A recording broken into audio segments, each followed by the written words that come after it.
Everyone, welcome back to another episode of Muckluck Streams. I'm your charming, self-proclaimed yet still humble host, Muckluck, and today we are back in the wonderful world of Guild Wars 2, which is Tyria, by the way. Did you know that? Hello there. Welcome, welcome, welcome. I overslept this morning. My alarm usually goes off at 9 a.m., and that's after finishing the stream at midnight. And this morning, I woke up at 9:50.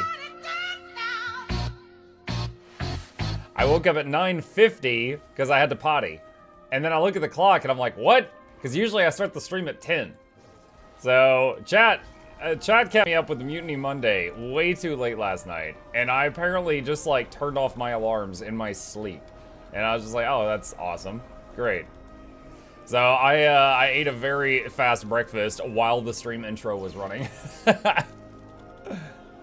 Last night's stream definitely finished at midnight. Yes, exactly. You get more than 5 hours of sleep on a good day. I am a very health conscientious person. Chip, what are you doing? I have a set of very dark curtains to my left that's blocking the sunlight because it melts me. And Chip was over there and he was just holding the curtain open and looking at me like, yeah, now what? Now what? Is it more ironic that the Druid main is out of healthcare? I'm here to get healthcare and chew bubble gum, and I'm all out of healthcare.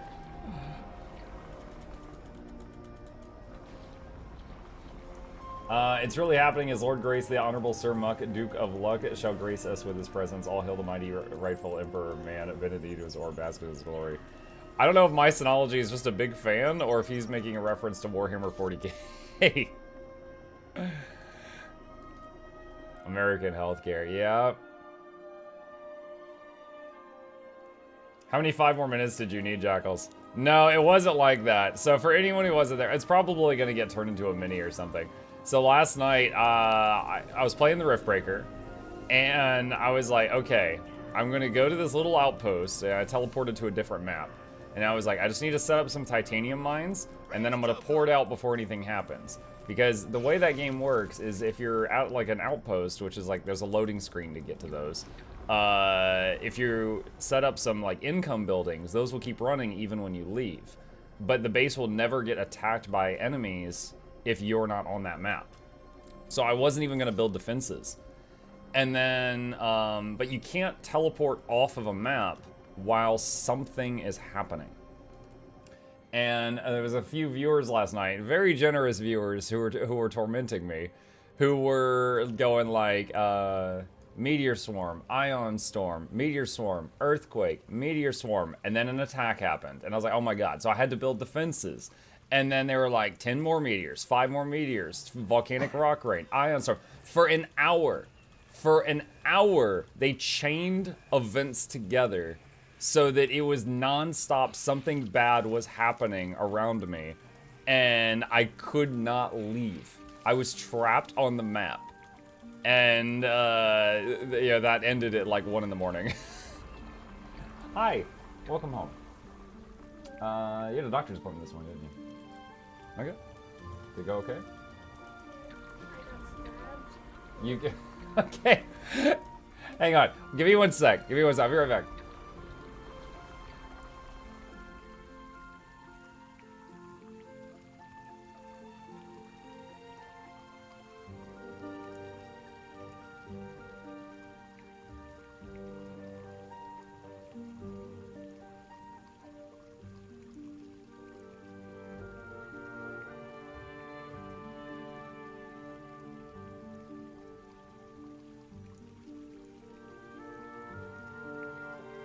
Alright, I wasn't sure what he was about to say.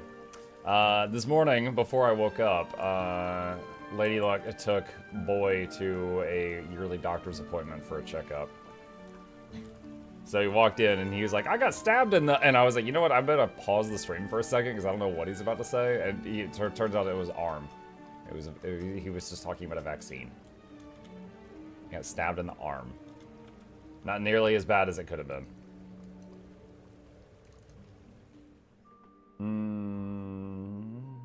The clips were priceless. Yeah, there were some good clips last night. I've already sent instructions to Noxxi. I was like, all right, we can get something fun out of this. Like a montage of jump cuts of all the horrible things.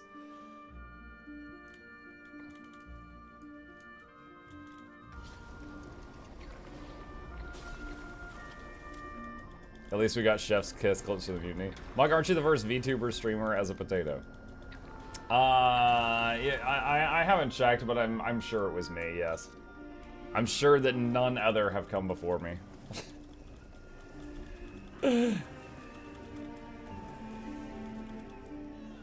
Artistic nude tato, yes. The only artistic nudity that Twitch allows people to get away with is me with this potato. I can still like this all day. Twitch is like, nah, ban everyone else, but him, he's fine. He's fine. Just gonna leave him as is. Pet Chip. Chip is not nearby. I think he's in a sunbeam somewhere. Not gonna be more lenient on Xmas Mutiny or New Year's Mutiny. My wallet will cry. Lol. Did someone say pet luck? No. Ow. They can't. Ah! They can't see you right now. I'm a potato. What are you doing? Ah! No, you're just okay. Yeah, you're hitting me in the head. If Chip isn't there, the next best bet is petting luck. Oh my god. Right here, show me for feet. My what? Oh, the hot tub thing. I was having fun with it.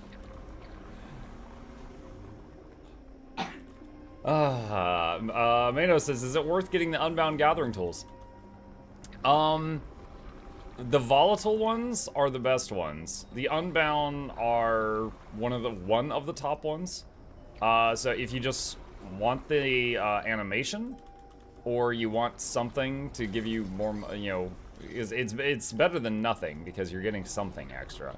But they are pretty good. But like, for example, if you're only willing to buy one set of Super Gathering tools, wait on the volatile to come back. If you're gonna buy Unbound and then you don't mind possibly replacing them later, you could buy the Unbound and then save up money to buy volatile glyphs and then put volatile glyphs on the Unbound, and then which would pop off the Unbound glyphs. You could do that also.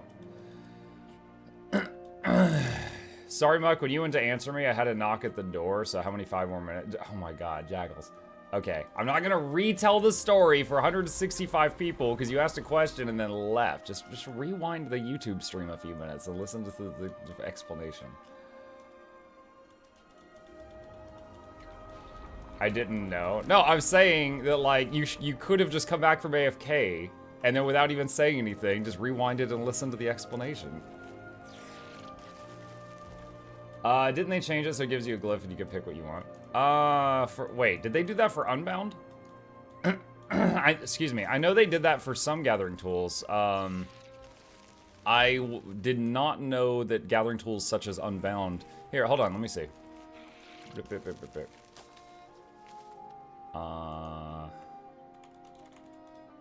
if I click Unbound. Unbound Magic Gatherer. Gaining this tool unlocks the ability to gather Unbound magic. I think Unbound just comes with Unbound. Hope you're doing well. I think Unbound just comes with Unbound. I don't see the box of choose a glyph. Yeah, I think you're right that some gathering tools let you choose a glyph, but not all. Stormheart, hello! Welcome back. Thank you for the resub. Events, meteor showers, quick boss fight. Yeah. It's actually 2 hours. Yeah, I bought the volatile ones. They're about to sale right now. You can pull the glyphs off. Yes, you can pop the glyphs on and off of the gather tools. But if you've equipped the glyph, I don't think you could sell it. Like, you can't like pull it off and sell it if you've already equipped it, I'm pretty sure. The one thing consistent about ANET is they're hilariously inconsistent. It's funny you say that, because there was something... Where was it? Hang on a sec. Okay, so this, 16 hours ago, someone was, made a post, and the original post talked about, I have Weapon Master training unlocked on a new character, Necro, and I got a great sword and I was using it, so I already know they should be able to do it. Now I'm level 65, I tried to equip the Night's Ogre Longsword onto it, and it just doesn't want to allow it. I took off the greatsword I had equipped to it before the last patch and went to re-equip it, and I also cannot. And the people were like, oh yeah, there was apparently a bug that you were able to use Weapon Master training on alts. You're supposed, they said now that you can only do it on characters that have the elite specs now. And then Ruby posted, thank you all for flagging this. I want to let you know this change was not intended and we'll work on a fix. It's like, wait, what? I thought you guys said that you wanted it to be this way. And they said, we plan to ship this out to you by mid-January. Once the fix is live, Weapon Master training will be available once unlocked to all characters on your account as long as you have at least one level 80. And then someone pointed out, so this website proclaiming you must be level 80 was not intended as well? And it points to the Secrets of the Obscure Weapon Master training article that says you have to be level 80 to use the Weapon Master training. So it's funny that you say that they're hilariously inconsistent when, you know, that just happened. It's like, yeah, you're right. Ciao, Mark. Ciao, Sonny. Growler says, I watched your video this morning about Industrial Annihilation. Yay, someone else says me bought TA is better than Warcraft. It was an amazing game. Yeah, I enjoyed TA and Warcraft both, and I think it's okay to do that. But yes, I played thousands of hours of Total Annihilation. Absolutely tons of it. Yeah, it was really, really cool. So for those that didn't play during that heyday, there's Total Annihilation came out, which was an RTS, similar to like Warcraft, StarCraft, Command and Conquer, things like that. And then they, the company that made it, which is called Cave Dog Entertainment, like every 2 weeks or so, they would make a new unit on their website and you could download it. And keep in mind, this is before like Steam, all right? You would need to actually go to the website and download the executable and put it in your game folder and stuff like that. But they were making new units for the game. I've never seen another RTS do this. Not saying there isn't one, I'm just saying I haven't seen it. And then after they had released like 100 new units, they made an expansion called the Core Contingency, and it had all those new units plus some other stuff. And then they continued adding more units, and they continued doing that for like a year or two, and then eventually Cave Dog went out of business. Someone bought them up. And then later on Supreme Commander came out and stuff like that. But yeah, it was a very fun, constantly evolving game. Growler, another thing you might be interested in is there's another game coming out called Beyond All Reason. And it's basically some fans remade Total Annihilation. And the thing is, they even use, like, look, there's the ARM solar power collector, there's a K-Bot lab, there's a construction K-Bot. They even used the same, like, almost identical graphics for each of the units. Like, they remade them in a new editor, so they didn't just, like, copy the code. But you can, if you know the old units from TA, you can recognize them by name here. I think they might just have different names on this one. But, yeah, so this one's called Bar. And this one's apparently free to play because it's a fan project. But it can support, like, how can I explain this? So, like, in StarCraft 2, each player on the map can have up to 200 supply worth of units. In Bar, I think the map can run like 50,000 units or something insane like that. My favorite unit was the Pee-wee. Yeah. The little K-Bot with machine guns, yes. Every time I hear TA units, I can't help but reminisce. I had one of the best mornings at work thanks to the mutiny. Couldn't stop laughing. Thank you as always for the great content. One volcanic rock rain, please, Mutlot love. Oh god, imagine if we queued up volcanic rock rains each week until the following Monday. Like, alright, well, since last Monday, there's been 42 volcanic rock rains. Let's just go ahead and kill me, and then we'll reload. That was brutal.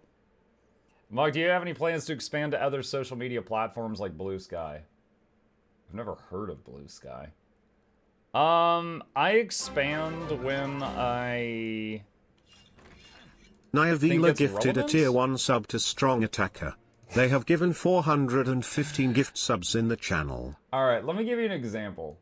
There was one day, once upon a time, where someone messaged me and they were like, hey, YouTube is an evil company, it's an evil corporation, and I don't like using their platform, but I like your videos. And I'm thinking, how would you have ever seen my videos if you don't use YouTube? And they were like, can you put your videos on library.org or something like that? And I take a look at it, and it's a website where instead of paying you in money if you're successful, they pay you in crypto. But they do, it can be monetized, because I have to check this, because I do make a living doing this, right? And I was like, I guess, it seems okay. So I started uploading my videos to both. And then library.whatever went out of business and became a new website called Odyssey. I'm like, this is a screenshot of the Odyssey website. And my stuff has been on Odyssey for a year, maybe 2 years now. I haven't earned a penny from it. Because this whole like crypto thing. I still got my videos there. It allows people that are in like China or Korea, whichever one blocks YouTube, it allows them to watch my videos if they want to. But that is kind of just an example of another media platform that I spent way too much time and effort copying my stuff over to, and if I could go back and undo it, I would undo it. It ended up being a colossal waste of time. As far as a Twitter replacement, I don't think Twitter's going anywhere. Yeah, like right now, I am actively using X or Twitter, YouTube, Twitch, Facebook. I've got a Steam group. I mostly use it to just send out, I'm going live notifications to people who like them to come through Steam. I don't think X is going anywhere. But if it does, I would start building, because I remember it was just some months ago. Do you guys remember when everyone was like, we're moving to Mastodon? And they moved to Mastodon. And then freaking no one was over there. And they came back like a day later. And it's like, like freaking Stephen King is whining about everything. And then he's constantly like, well, I'm going to leave the platform. And it's like, no, you're not. You say that every week, Steve. And then a few months after the Mastodon thing was Threads. Threads shot up in popularity like crazy high, because the same day they opened Threads up to allow you to mess with it, they also, what was it? Elon Musk Merry made some Christmas, stupid announcement Muck. on Hope on you X. and your family have a happy holidays. So Elon made some really stupid announcement on X, so everyone ran over to Threads.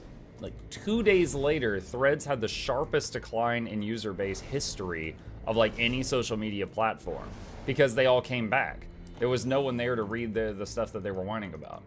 And now X is fine again. So 2 times, Mastodon and Threads, I've seen everybody leave and then they just come right back. So I honestly don't think it's going anywhere. If it does, yeah, maybe I'll regret not having like, built up stuff on these other websites, but I honestly just don't see it happening. I used to call it X, but yeah. Dude, I've got the current 2,000 gems giveaway. I'll do a link to it in the chat. I do a 2,000 gems giveaway on Twitter every month using some codes ArenaNet gave me. And one of the things is like, like, follow, retweet to enter. And someone's like, I can't find the retweet button. And I was like, re-X my X. Wolfgaper, thank you for the sub and the kind words. I appreciate that. It's like Guild Wars 2. You could leave it for years, but you always come back. Yeah, maybe. Did you see Elon Musk meltdown live about investors leaving because of his questionable tweets and telling Bob to F himself? When we get a good alternative to X, people will leave. Right now, there's no good current replacement. Yeah, I mean, maybe. I think part of it is that, like, Twitter is just one, like, as far as, like, North America goes, when it comes to a website that is like that, like Twitter, like Threads, like Mastodon, like, everyone's on Twitter. And then when, if that changes, yeah, I would move over, but if you get like just one group of people that moves over to Mastodon, and then they're over there, and then there's no one to read the crap they complain about, and they post something and they get like 5 likes, and then over on Twitter they were getting 300 likes, they're like, oh shoot, no one's over here. Then they go back.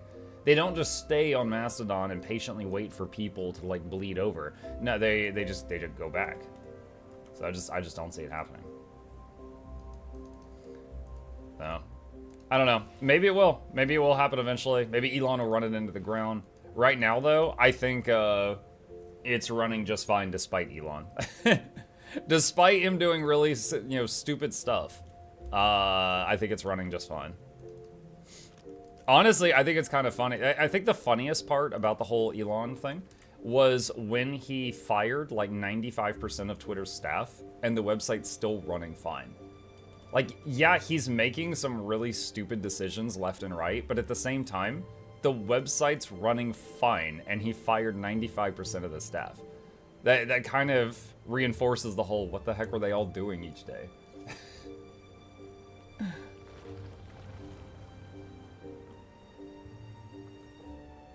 Problem is the replacement platforms can't bring the Twitter bots with them to like their stuff. Well, Twitter also started doing the monetizing thing, where people get paid each month based on the amount of traffic that their stuff generates. Now, the minimum requirement is huge. Like, my most viral tweet ever was a Baldur's Gate clip that I posted. It had over like 1 million impressions. I would need like 5 of those tweets per month to have the minimum required to get into that program. So I'm not getting anything from there. But it is really cool that some people that just like post banger memes each day are actually getting a monthly paycheck. Blue Sky is the disadvantage of being invite only currently, as far as I know. There's a big movement going. Invite only? Oh, okay. Well, I mean, it's hard to say how popular it's going to be if it's invite only at the moment. Samurai says, hi Muck, I saw your add-on manager vid on YouTube. Oh, that was a while back. I tried implementing the manager, but it did not work for me. Are you having the same problems? Any fixes? Thank you. Hi Samurai. It's been quite some time since I made that video. My recommendation would be, there's two things I can think of.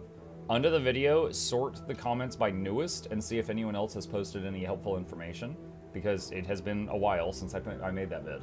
Or the website where you download the add-on manager from, check the comment section there and see if anyone has any useful information. Those are the two places I would check to see if there's anything good. Excuse me. Now I want hot tub and pools.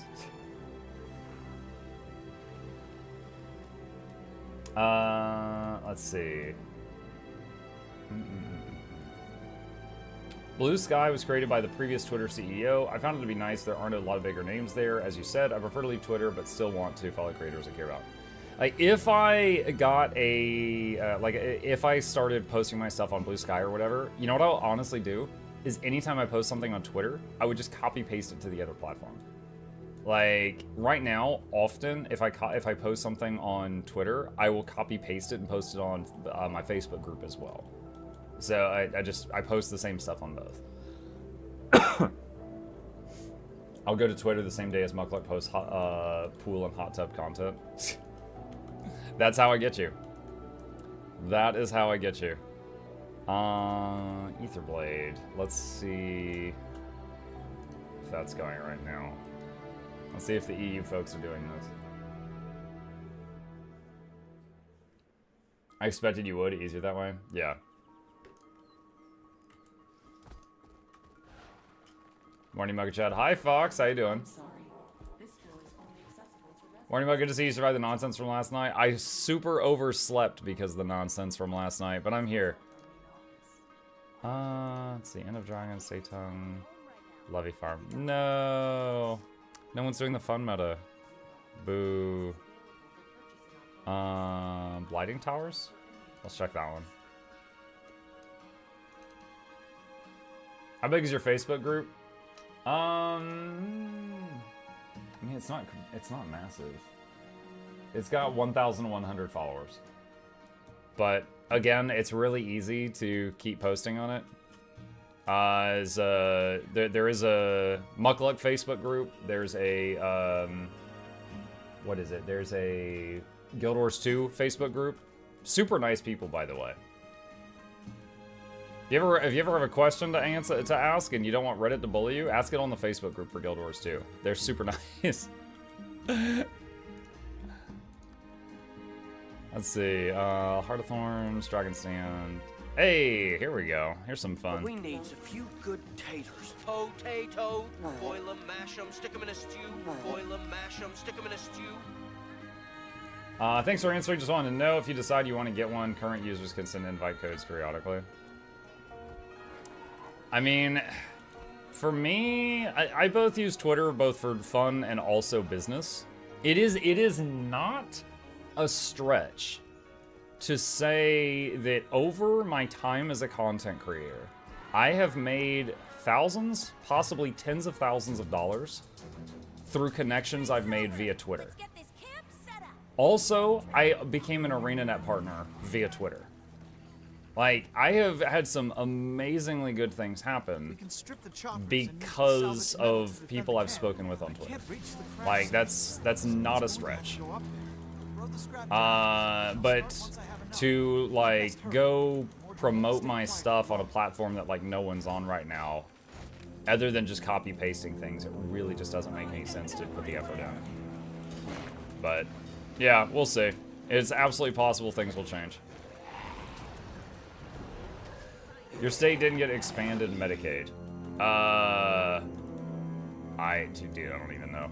Because I'm basically self-employed as a content creator, we have to pay for, like, really expensive, like, Obama insurance. It's largely useless. It just keeps the state off our back. I do know it doesn't have dental, so that root canal I just had to get is going to be over $1,000.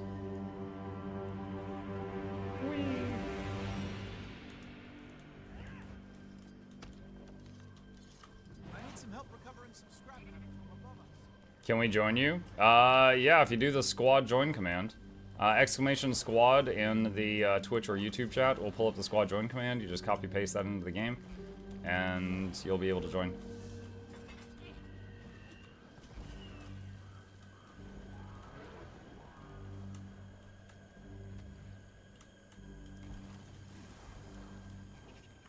Jesus, I paid $300 for 2 root canals because my dental insurance didn't cover that, but I'm in the EU. Yeah, well, there you go.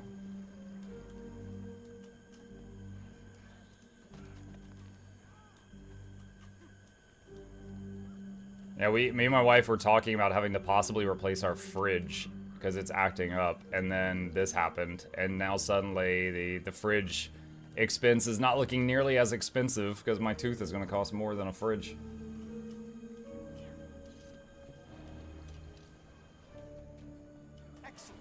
To be fair, even having insurance or root canal is expensive. Insurance covers just cleaning stuff, yeah. Who needs teeth anyway? Exactly. Gonna live off pudding cups.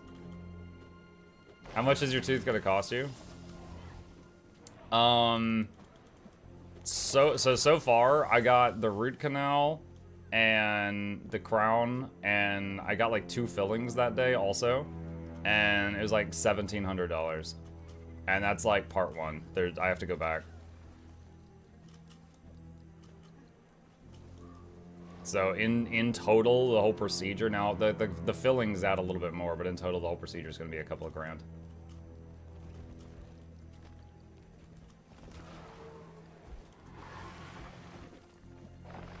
Expensive? Yep. Do you historically have bad teeth? No, historically my teeth are good. So I have a wire on the back of my bottom row of teeth that they left in after they gave me braces, and it makes it an absolute pain to floss. I have to use this thing that looks like a fish hook. I have to basically like feed floss through, do that 1 tooth, undo it, feed the floss through the hook, do 1 tooth, do it, and it just takes a long time. And I'm gonna be honest, I got lazy with it because it's an absolute pain. So I was still brushing and using like Listerine every night, but I wasn't flossing as often as I should have.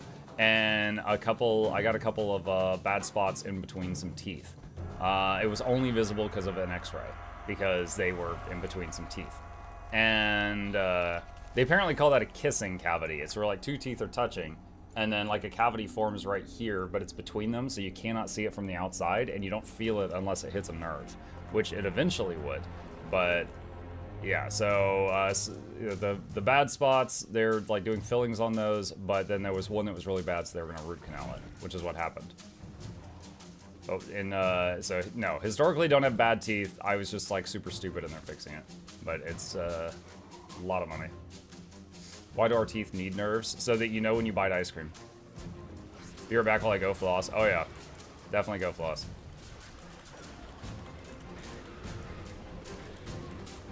Hello, I'm a new, let's see. Miguel says, hello, I'm a new player and do not quite understand how to get AP fast and which one to start. AP fast? Miguel, do you mean achievement points? Or something else? Can you clarify what it is that you're trying to get?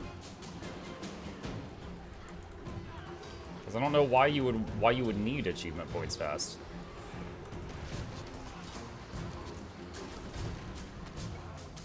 Yes?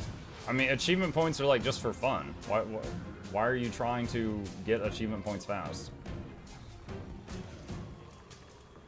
Can they remove the wire for you so you can avoid the issue again?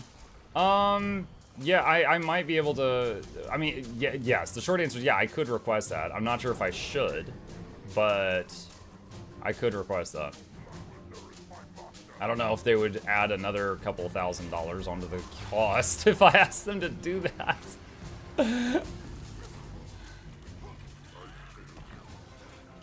Does he mean mastery points? I don't know.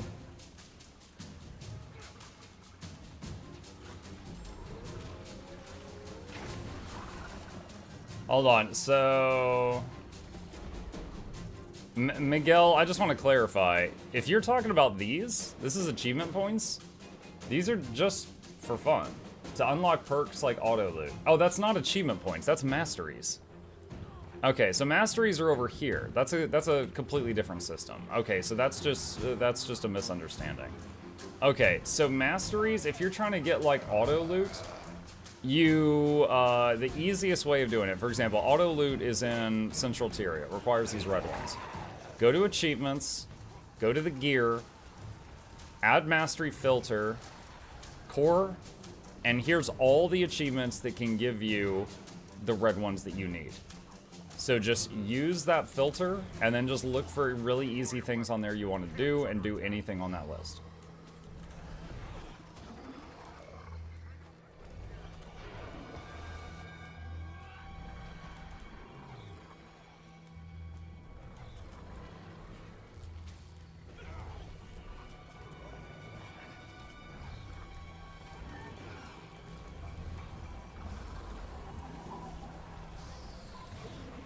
Thanks for the advice. Rather lamentably, it seems the add-on manager is now deceased. Do you have any recommendations for software that monitors DPS? Ideally, something for Raise, please, and thanks. Arc DPS does do that. Like I don't have it updated since the last thing. Arc DPS can do that. That is hopefully that guide is still good. That is a guide that will install and update Arc DPS. You could try that, but yeah, there's really only one DPS add-on for Guild Wars 2 that I know of, which is that one. Now, you could install it with the add-on manager if you had the add-on manager installed, or just as a standalone.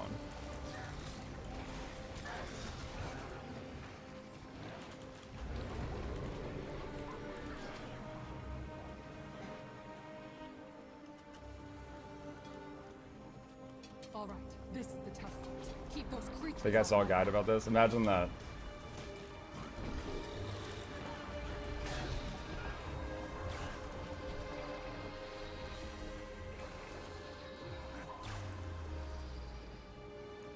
Ready to do P90X. The workout routine? I mean, not right this second.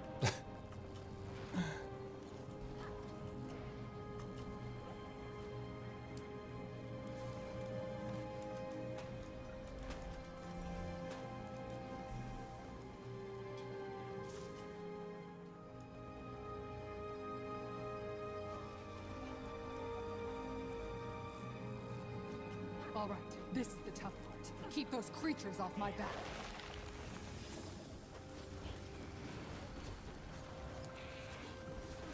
While it is good for keeping your teeth in place, it sure can mess your overall body functions like backpacking. Backpacking is over. It can be like putting a dam in your river resembling your system. Wait, what?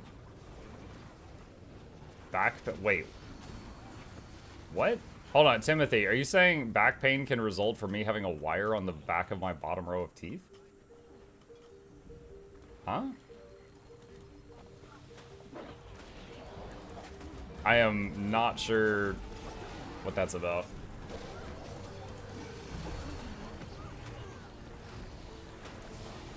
Do you want Buck to do fitness streams? Nobody wants me to do fitness streams. Thank you.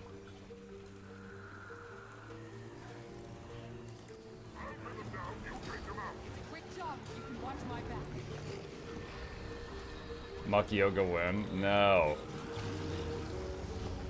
How many push-ups can you do? 10 easily, 20 I'm dying.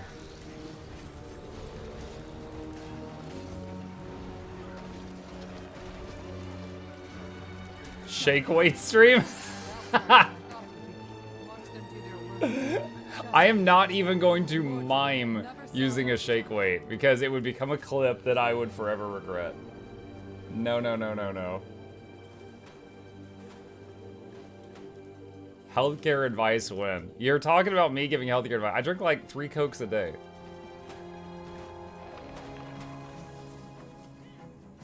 Is search and rescue utility skill and trait the same? No, they act the same, but they don't share a cooldown. So you can use one, and then the other will still be available.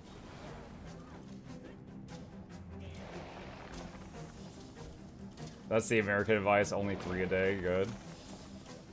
Healthcare advice, don't go into massive debt, yeah. Be really good at saving your money up for years at a time so you can spend it all when you didn't floss your teeth well.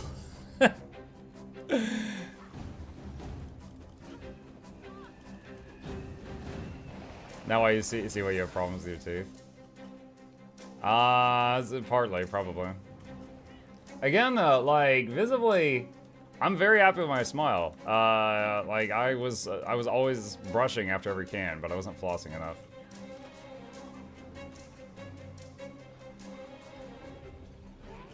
Also, I didn't get a new dentist after I last moved.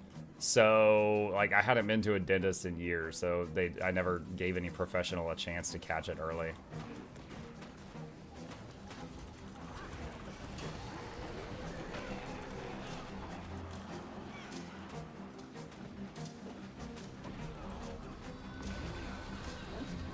On what site can I check PvE builds?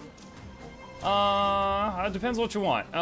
So if you're trying to do like high-end rating, like endgame stuff, you might try snowcrows.com. How are you today? If you want a bunch of general builds, guildgen.com is really good. And they've got a bunch of written guides as well. Hardstuck has got some miscellaneous ones also. Then there's Meta Battle, that would be my last recommendation, but if the others don't have what you're looking for, Meta Battle also exists.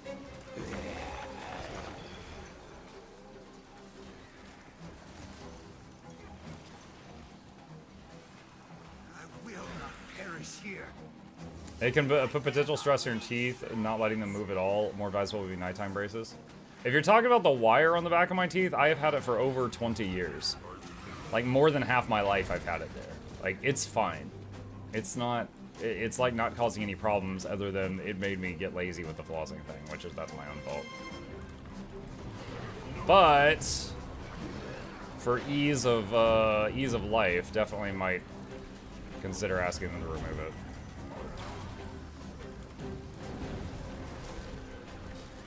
Funny enough, the teeth that had the problem were not teeth touching the wire.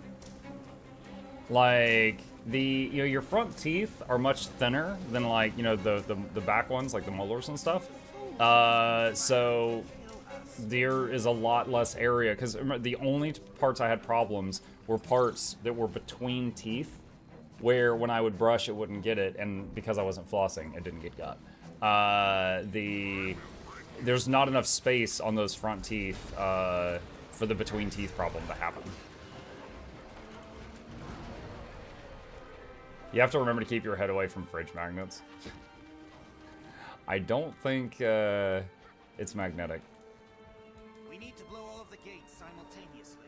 That way way Mordremoth's commanders will have to dip Ihar says massive debt will stress you out, which will increase cortisol levels, which can affect blood pressure while also suppressing your immunity system and increase your chances of developing stuff like atherosclerosis, diabetes, osteolysis, and myolysis. Oh yeah, nausea, heartburn, indigestion, upset stomach, diarrhea, and in some cases death. Yeah, sure. I don't need to have a root canal, but I need to have all my wisdom teeth removed. Well, yeah, I've had my wisdom teeth removed. I've had 11 teeth removed. 4 wisdom teeth and 7 as a kid because I had 2 rows of teeth. I was like Shark Boy. Teeth magnet stream. 11? Yeah. I just told the story recently, so I'm just gonna cut to it. Your adult teeth, usually, your baby teeth come in, the roots dissolve, they get loose, they wiggle, they fall out, then the adult teeth come in, and then they push the baby teeth out. Mine, the roots were not dissolving on my baby teeth fast enough, so the adult teeth came in and just pushed the little ones out of the way, and I was getting a second row of teeth. So my mouth was getting to be a real mess. And so the dentist is like, we need to pull these 7 teeth, and then that will make room for everything to fix itself.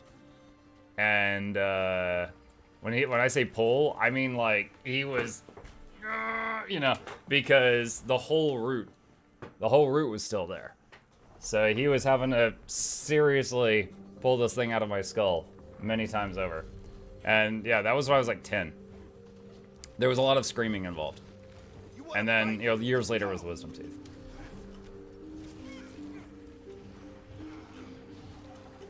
You didn't do that under general? I don't know what you're saying.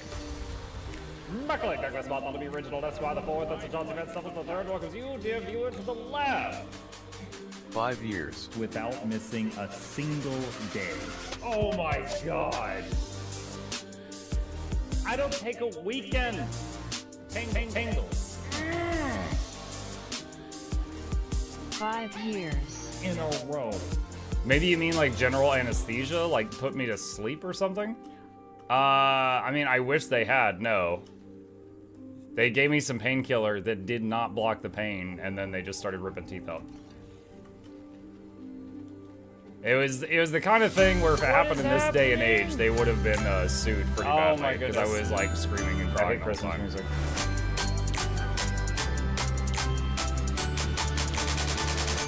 I was a good boy. This is worse. Come on, guys. But I'm my wisdom teeth removed. I want to be not going to do it. It depends on the teeth. If they can just like numb you and pull them, they will usually do that. But if you've got any problems with them, then they might, knock you out to deal with the problems. Oh my god, guys. Sit down. So many noises. Oh shit, that's good. Who makes your music? Fans of the community. So cool. Cezon made most of these. Asri before him. Alright, so for example, my wisdom teeth, all of them were impacted, so they were not breaking through the surface of the gum, so they couldn't like you just grab onto them and pull them out. And 2 of mine were sideways.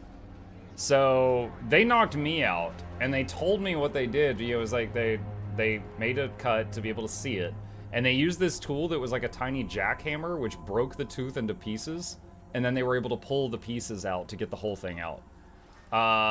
So they just knocked me out, and I just woke up very out of it hours later, and that was fine. Like, that was way better than my first experience at the dentist.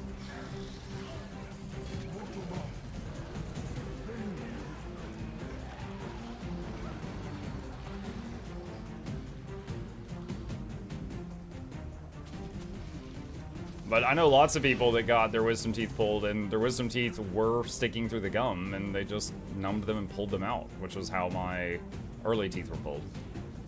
They just didn't use enough painkiller on me.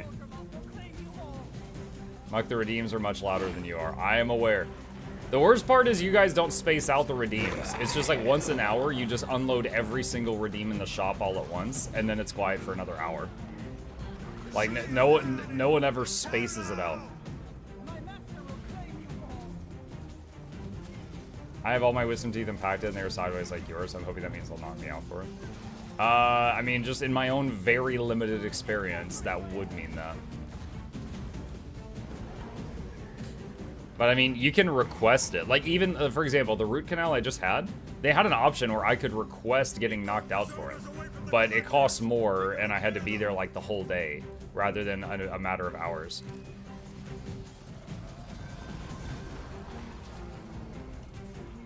But I could have asked for that.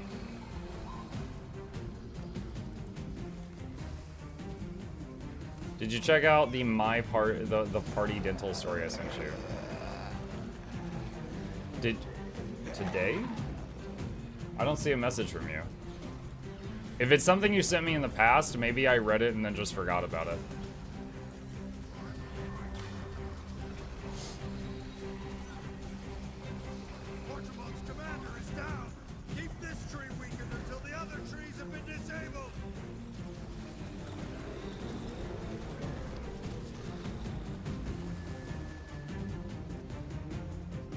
The moment they took the tooth out, nip twist was strategy. Yo, if someone did, that's so stupid. If someone did that, I promise I would be like, ah, and then they would be like, stop moving your head.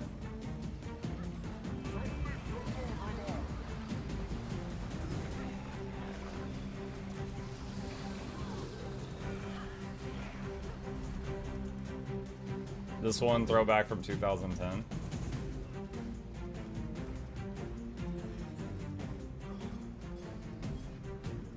I don't remember you sending me that. I will... Alright, I'll check that out later. Honestly, I'm gonna read it because there's pictures. If there wasn't the pictures and you had sent me a story that long, I'd been like, I'm sorry that happened. Or congratulations.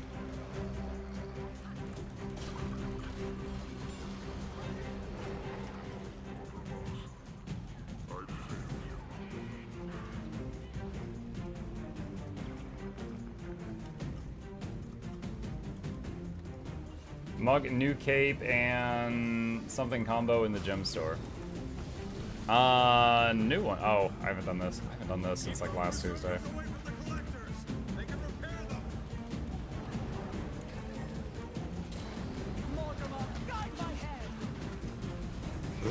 Heretical Scholars Cape and Hood combo. The shape of it on a Sura. Oh, the cape looks kind of cool. It's actually a full cape, not one of those little backpack bibs. The hood looks pretty bad on a Sura, though.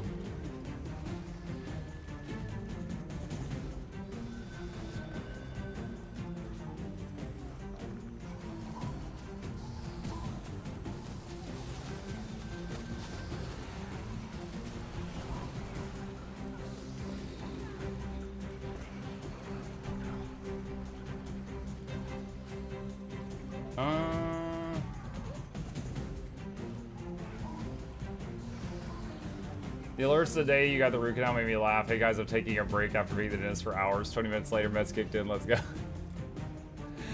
Yeah, I came back home. I came back home and, you know, during the procedure, okay, I was getting the procedure for 4.5 hours. I told them afterward, I was like, look, y'all were great. I don't have any complaints about how you did the procedure. Y'all did not make it clear to me how long this was gonna take. I thought I was gonna be here like an hour, not not the whole day. And they're like, all right, I was like, I strongly recommend when you're talking to your other customers that if you've got any others as clueless as I was, that you're more clear on that going forward. And they were like, we will pass that advice around. And I was like, okay. So during the procedure, periodically the numbing stuff would wear off. And anytime I would start to be like, and I would like tense up, they would hit me with another dose. Well, the last dose was wearing off while I was driving home. So as I left, I was like, can I eat? Like, do I have to wait a time to eat? They're like, you can eat right away. You're probably gonna want to favor your the left-hand side of your face though, because the root canal's over here. And I was like, all right, so I started to head home, and like as I'm in the car, the painkiller's wearing off, and I'm starting to feel more and more like I just got punched in the side of the head really hard. was like, oh my god.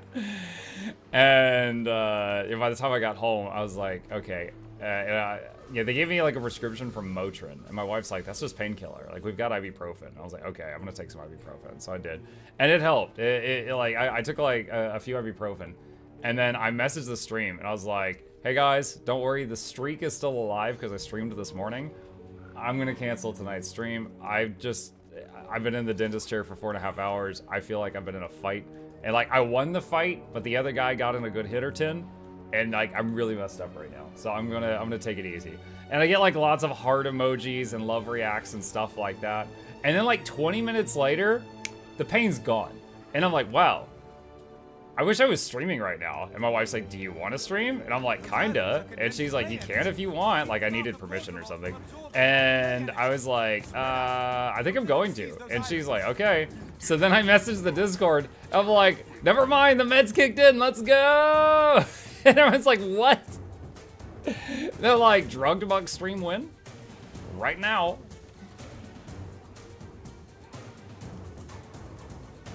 We find ourselves on the same side of this fight, Commander.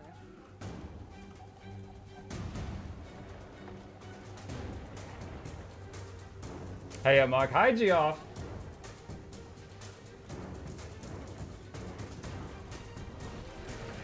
Drug Mike, can we get emote for that? It's not one that you would get to use often. If we do another emote, I think the next one needs to be like 5 more minutes. For all my streams that run way late. He's booping. He's booping. The only people on that platform are the people that don't know about the boop.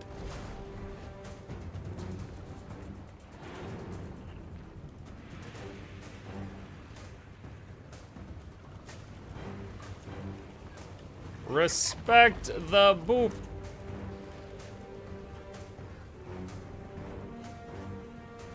Mug is kind of a lightweight when it comes to meds. I am a walking skeleton. What are you talking about? I like how you think you're insulting me by telling me haha, you haven't taken enough drugs in your life, you're not resistant. Like, oh man, you got me. He's booping again. You scum!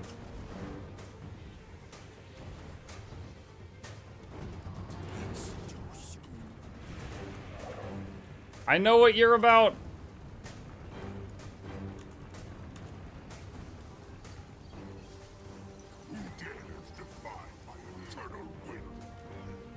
I'm just gonna hotkey respect the boop and use it on every island. Stream drug testing for Muck. No! I don't know if that's against a rule. That feels like it should be against a rule. Half the group just died there. Yeah, they didn't respect the boop.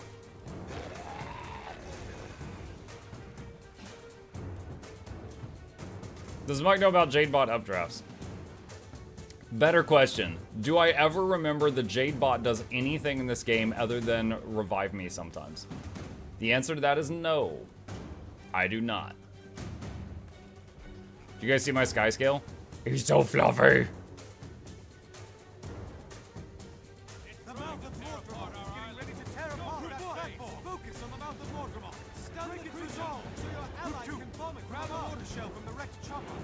Catch a ride on an updraft and attack. The rest of you, clear out those Mordrum snipers.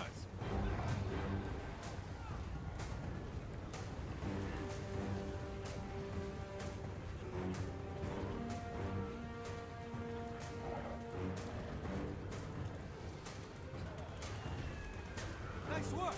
Don't let up yet. It's in the skill bar. You know what else is in the skill bar when I mount? The turn invisible button. I get questions about that almost every day. Where did you get an invisible button?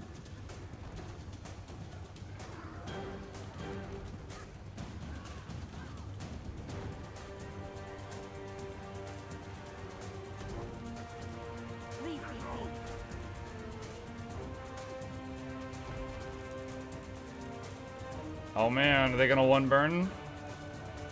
Maybe. They got him. They got him.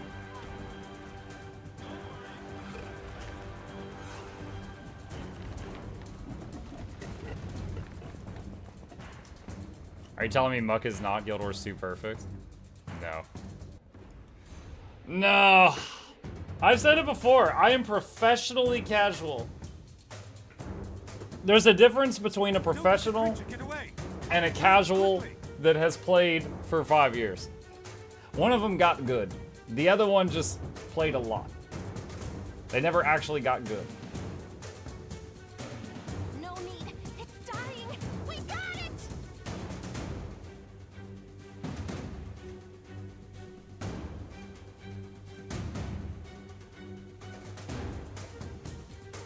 I would love to see footage of the voice actress in the recording booth recording that line. We got it! I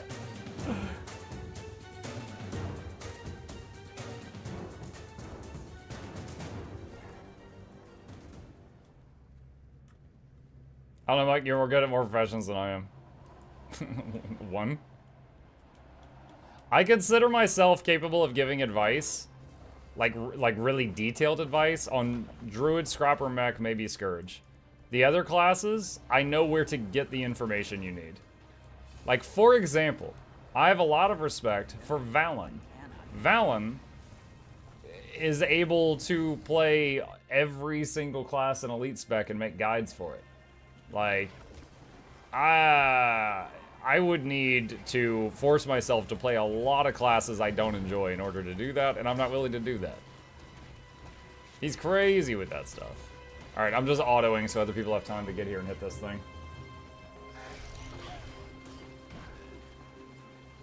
Valen's stream is ASMR? Yes. You know who another Guild Wars 2 content creator makes me think ASMR? The Crichton Herald. Y'all seen her stuff?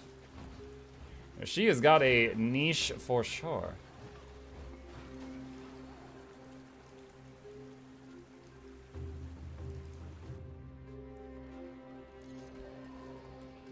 Boop, boop, boop, boop.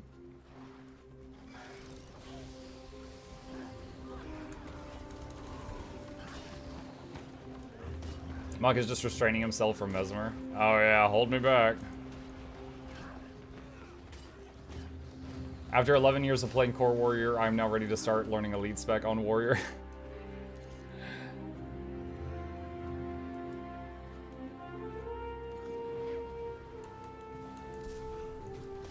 You all think that I'm here to do the meta? No, it's all about these treasure mushrooms.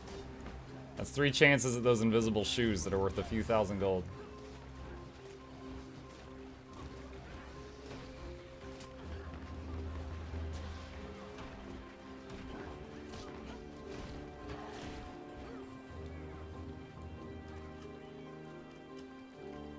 The Logan slippers. Yes. What is happening? Oh my goodness. I hate Christmas music.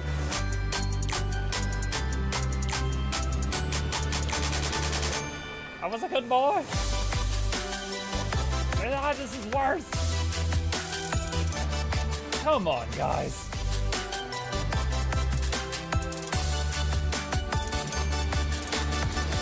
I feel attacked. Bird says you don't have invisible shoes, you already have thousands. Yeah, dude, I give it most of it away every freaking Tuesday.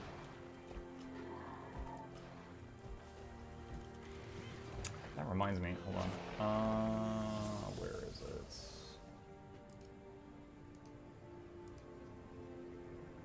There it is. That reminded me, during the, a stream a few days ago, a viewer, Barlock, popped in, and he sent me codes. I still need to redeem them. He sent me codes for 8,000 gems. And he says, redeem all these yourself, and then use these to, like, gift out some stuff for one of your giveaways. And I was like, oh my god. Okay, thank you very much. So I still need to do that. So, tonight is, you know, I usually do the Tuesday night giveaways. And I need to set those up so that I can give those out. That's very cool. That is very cool. He pops in from time to time and then just like nails me with a present like an angry Santa Claus and then just takes off again. He got me a few days ago. Did you manage to give away the gems from the celebration stream? Most of them. I've still got some of them. But I paid for most of those, so it's fine.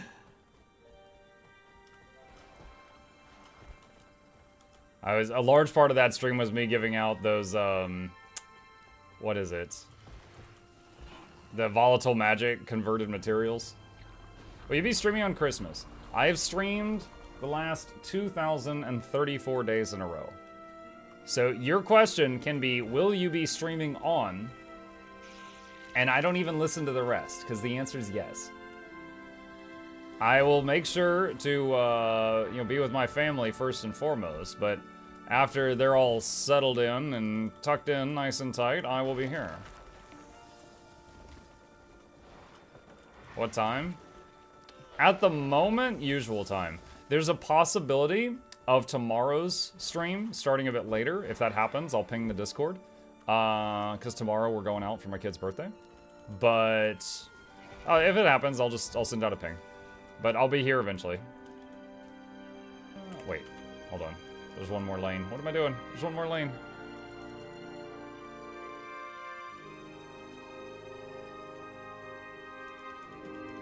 Your kid's birthday is Xmas? No, my kid's birthday is tomorrow, is what I said. But it's very close to Christmas. How old is Mini-Me? He's going to be turning 12. One more year till he's a surly teenager. Which is weird.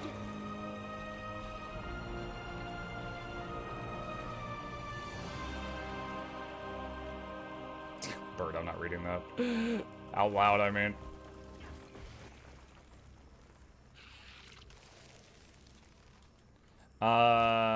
When will you finish the Sorrows Lost achievement? What? Hang on. What is this? Locate each Oracle card.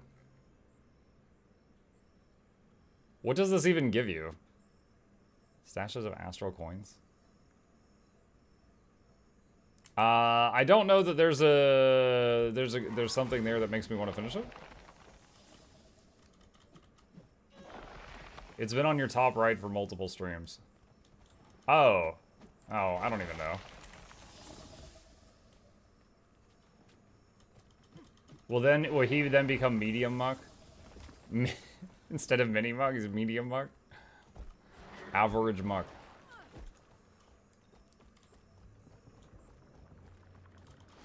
Yeah, I have no idea why I put this up there. Question, do you know when ads are about to pop on your streams? If you don't, I can suggest something that do that so you know when people are on ad breaks. I do have a thing on the Twitch side that, if I, over here, there is a thing I can look at that can tell me when that's happening. I don't usually interact with it much, but it is there. Yeah, I do have a way of seeing it. Typically, I find out when someone is watching an ad when I'm about to do a giveaway. And then I'm like, all right, and the winner is... And then everyone in chat starts screaming, F, can't see, Applebee's. And I'm like, oh, they're seeing an ad. And then we just talk about peasants in chat until they get back.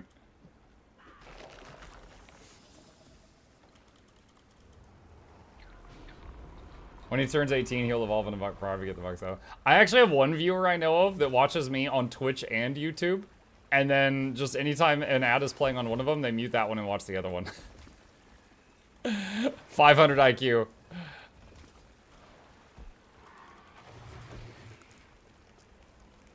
There's a program that can ping your smart lights when they're about to pop. If it's like someone who's been here like a really long time and they're being forced to see an ad, I'll usually just gift them a sub. Otherwise, it's just honestly like we all hate ads. If any of you want to use ad blocker, that's fine. Your boy Muck is going to be okay, all right? I use ad blocker. That's fine. But I will say, a very big part of like, you know, paying the bills is people use like their Prime subs and stuff here so they don't get ads. And that adds up. So. Like it's a real one. I am a human being who uses ad block. I haven't seen an ad on YouTube in actual years. Like, well, on my computer. If I watch something like on my phone, then I have to see an ad. But on YouTube, on my PC, I haven't seen an ad in years.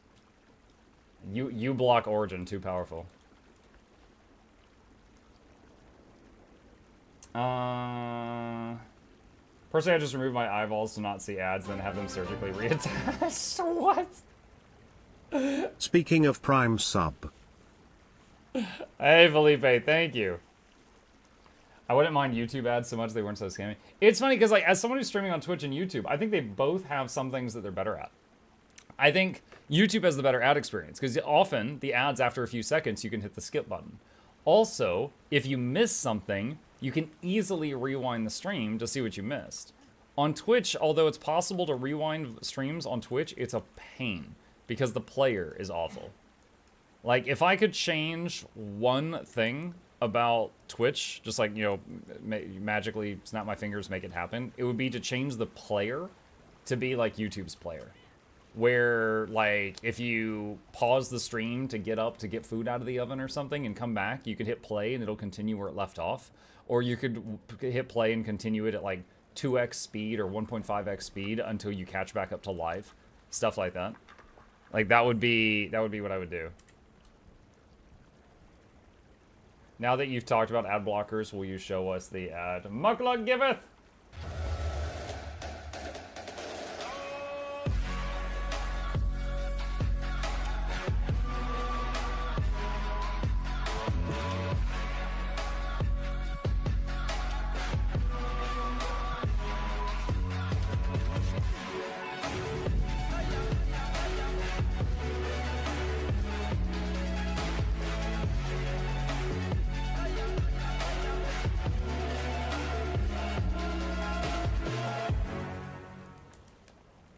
And there you go. MuckluckLabs.com. Sublime! Dragon says, if we're watching on Twitch and YouTube, does it support you, Devil? First of all, I want to make it crystal clear I'm not asking anyone to do that. It's like a fraction of a penny each time someone has to see an ad. But if you were watching without ad block on Twitch and YouTube, would it give me that ad revenue twice? Yeah, I think it would. But I am not encouraging anyone to do that. Just the thing I love about streaming on two platforms is, well, one of the things I love is people can choose. Like, there's been multiple people that have been like, oh my gosh, I didn't know, like, you know, despite the fact that I've been doing it for years, they're like, I didn't know you streamed until I saw you on YouTube. But when I saw that you were also on Twitch, I came over there because I like that experience more. Likewise, I've seen people like, oh man, I've been watching you on Twitch, but I love it so much more now that you're on YouTube. Like, I just love that the audience that enjoys watching me each day can now choose. They can pick whatever one they like more. That's great. I like that. That's great. I would say, for me, when I'm in the viewer seat, if I'm watching a stream, I have a bunch of emotes on. I like watching on Twitch. Because Twitch wins in the emote game right now. But if I'm watching a stream that, you know, there's no emotes or something like that, I might lean toward YouTube because I like the player. Or if I'm watching a streamer that doesn't ever look at their YouTube chat, who would do that, then I'd rather watch Twitch more because I want the streamer to look at me. You know, I'm like, you say my name! Yeah, I'm still working on that because, like, on my other monitor, I've got Twitch chat and YouTube chat side by side. But I'm used for years. I am used to looking over. There's chat. All right, I look over. There's chat. But now YouTube's over here. It's like I look over and I need to look a bit further to see YouTube. And sometimes I have to remind myself, oh, it's been 30 seconds since I looked at Twitch chat, but it's been 2 minutes since I looked at YouTube chat. And I look over and someone asked a question and then they're like, oh, he doesn't read chat. And then they left. And it's just like a knife in my own heart. And I'm like, oh no, I'm sorry, Billy! Billy, come back! And he's gone. Billy's gone. I've made that mistake more than once. And I'm working on getting better at that. Yes, Mako would do that. Exactly, Bluebell. Any chance of you and the gang trying out Lethal Company? It's not on my current list of things to do. I'd like to find another day I can continue playing Vermintide with Lorenity and Noxxi and Shy, because that was a lot of fun. It's just about scheduling right now. the holidays and all that. Do you use the pop-out player for chat? Yeah, I use it for both. Here, hold on a sec. So this is my Twitch chat, and this is my YouTube chat. That's it. There's side by side. It's just a matter of training my eye to keep an eye on both of them. That's all it is.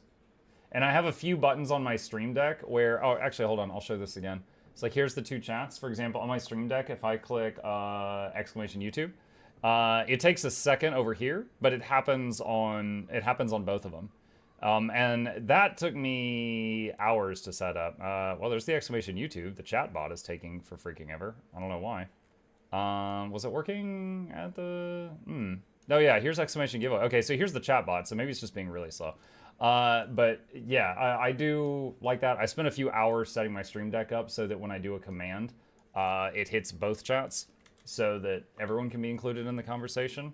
And I'm using the same, what was it, Stream Elements chat bot for both, but it looks like on the YouTube side they're being slow right now.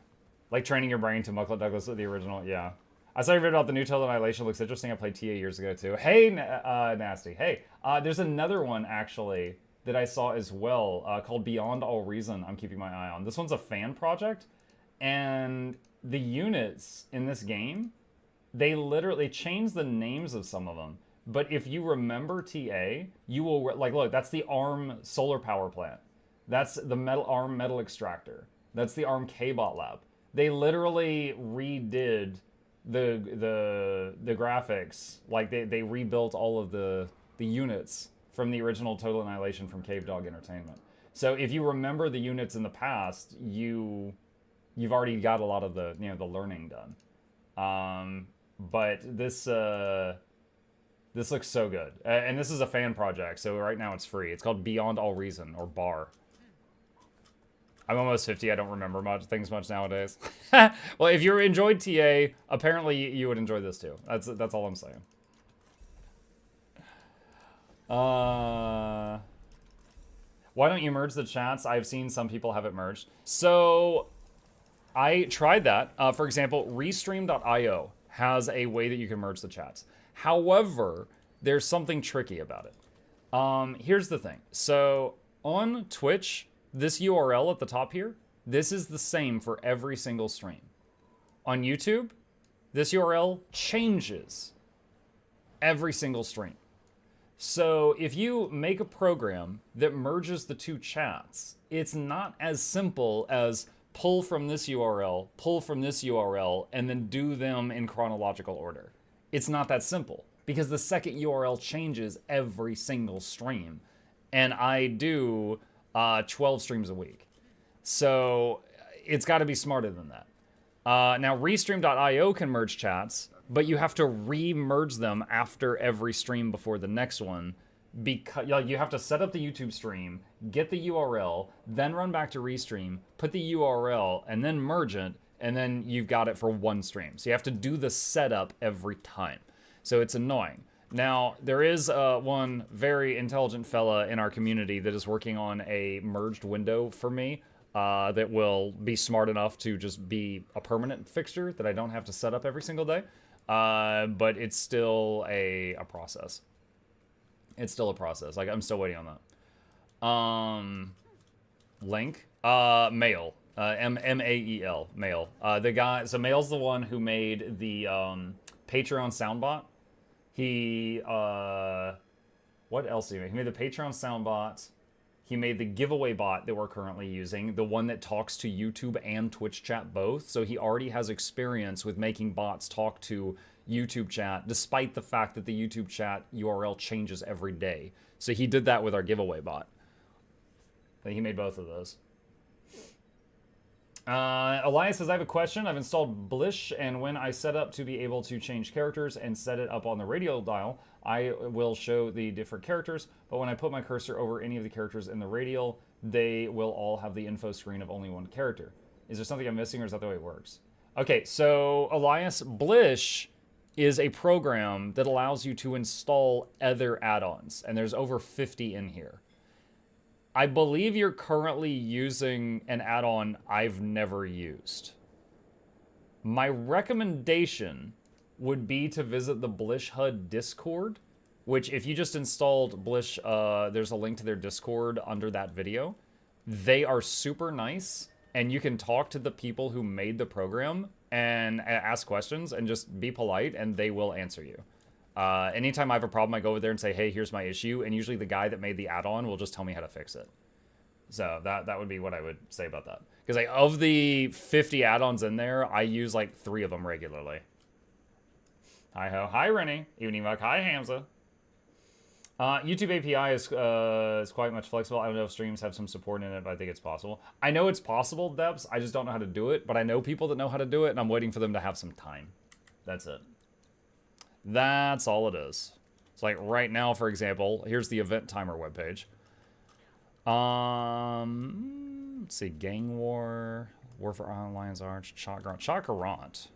I could do that. I like doing metas right now because it lets me keep talking to chat. What are you going to be doing, Yours 2 right now? I'm just messing around, Bertrand. Finding big bugs to attack while I talk with y'all. Am I okay, chat? Hi, Roulette. I wonder how many people thought 12 streams a week, but there's 12 days in a week.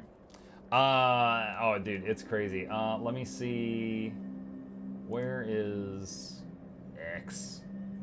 Where's my profile? Gosh, hang on.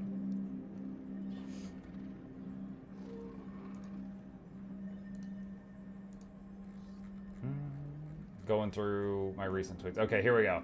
Recap for 2023. Total streams. 633. I might have a problem.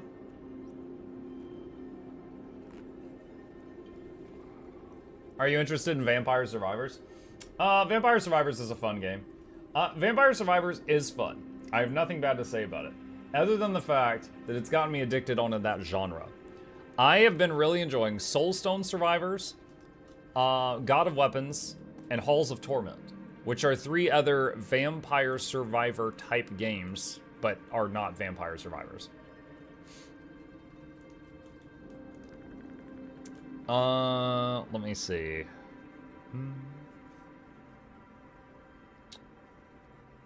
Heart of Thorns, Tangled Depths. Oh, that one's full.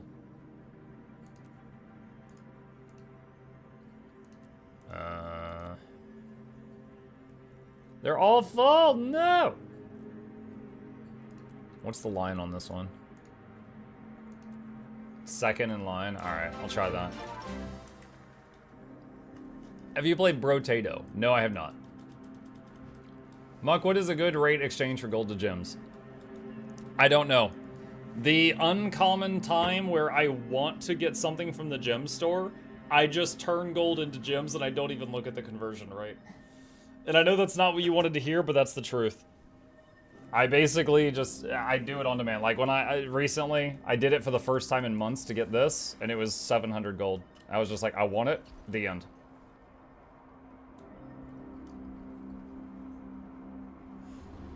Is there going to be a Christmas expansion sale? No guarantee.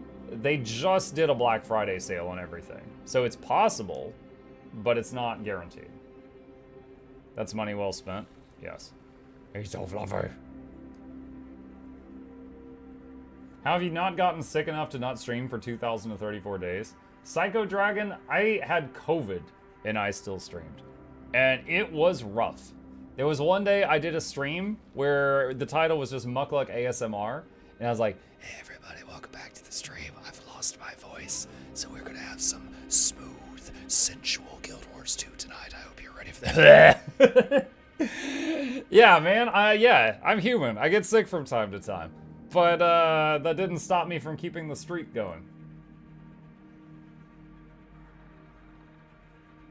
That's the mood. If you want something enough, it wouldn't matter much. Yeah. I'm guessing Soto will only go on sale like next year. Oh yeah, the newest expansion, they're not going to put it on sale in the near future.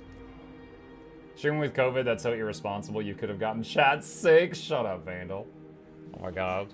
Yeah, I'm going to sneeze and your CD-ROM's going to open and just bleh comes out of it. Wait, did they already kill it? Oh my god. I wanted to fight the bug. fine. I'll just fight the wall, I guess. Just headbang here for a bit. I'm sick now. Oh, you shouldn't have watched the COVID stream. The ASMR did things to me. We might need ASMR stream luck. Oh gosh. Oh, you touch my tra-la-la. Oh, my ding-ding-dong. CD-ROM, people still have those? I don't know. Should I have said floppy drive? I think EOD launched in April and it was 20% off in November. What will happen if you ever had to break it? If life forces me to break the streak, then it happens, right? Like, it happens. There could be a day where, like, my appendix explodes and I'm in the hospital and it's like 11:59 and I'm screaming, someone give me a phone so I can start a stream, and they're like, we're doing surgery, stop thrashing around. Like, it'll happen. There will be a day where the stream streak will be interrupted, but today is not that day. I think the crazier thing was that I've had internet. There was one day the internet went out.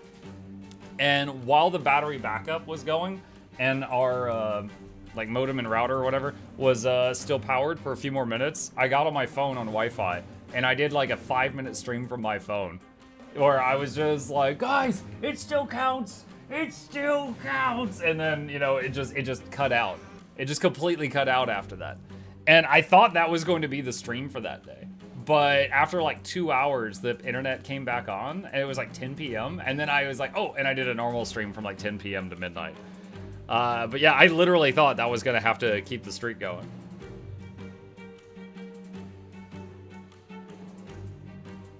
The Blair Witch stream? Yeah. I'm so scared. Dang, like, why'd you have to say floppy, middle-aged male issues? Yeah, they got a pill for that. Dude, you want to talk about how long I've been gaming? Hold on a second. Where's the Robin? Oh, here's Excalibur. Here we go. Alright. Here we go. Vengeance of Excalibur. Alright. Here's the installation discs. There we go. Yeah, man. I got how many of these are there? There's 8 of them. There's eight installation discs for this game.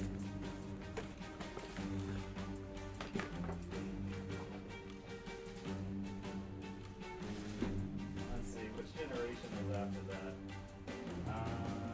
Commander Keen, probably. Here we go.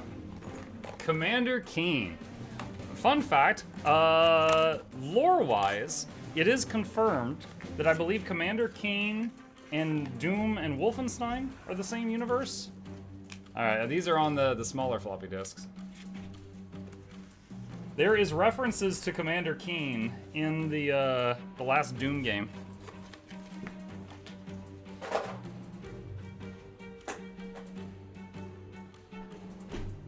And then, of course, after that was like CDs and DVDs.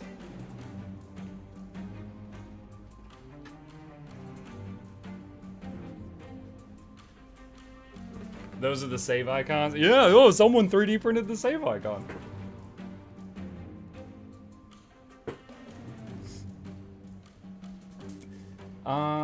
It's everyone said just gonna trust you with that. Let's see. When I began as a gamer, games were on cassette tapes. Cassette? Cassette. Like, what? The cassette tape is just like audio for like a boombox or a car. What are you talking about? I don't know if you just have the wrong word or if you're trolling. Atari used cassettes? Wait, that's a real thing? Alright, Atari was before my time. Atari was before my time. So that one I didn't do. I remember cassettes as just music. You know, it was like cassettes and then CDs and then like iPods.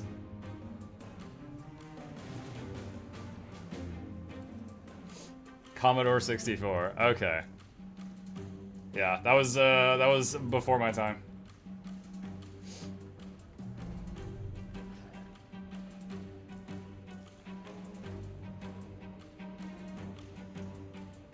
I once, as a toddler, put a nail file into my dad's computer's floppy drive. Wow, Ark, you're a jerk. MSX used to program on cassette. I think Commodore 64 too.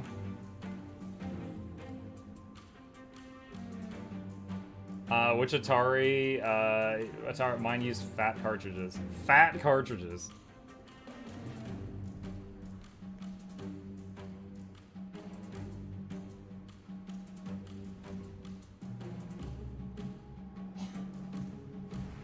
Where else are the files supposed to go if not in the floppy disk? They're in the computer.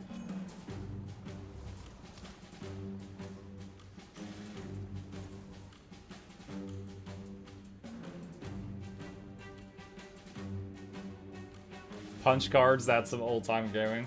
I remember seeing pictures of the first computer with like vacuum tubes. It was just like a whole room. My first video game was played with smoke signals. When he rage quits, he just sets a forest on fire.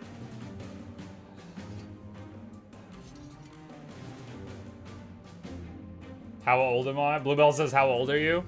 Government secret. I always say 82.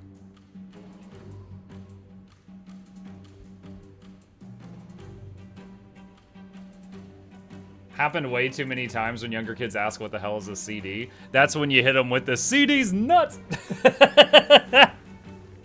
And then they're like, ah! Every time. And then if you're able to, get them with the times two. Say, be like, sorry, I'm just kidding. That was just a parody. And then they go, parody what? And you're like, parody's nuts. Sometimes you get them twice. Oh man, dude, they hate it. They hate it so much. Hi. My wife says I'm being very loud. And then dab on them. Yes, then dab on the children.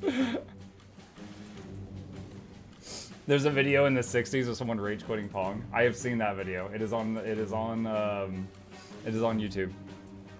Muck's brain is younger than all of us here. Yeah, your brain doesn't really get older. I'm still like a child up here, but now I'm supposed to pay taxes and stuff. And I'm like, man, I don't know. Do you have the heroic emote? Yes.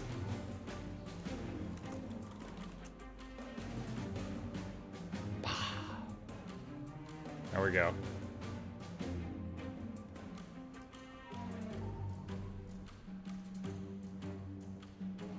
If you dab on children now, they call you a boomer. Yeah, now you either die young or you live long enough to see yourself become a boomer.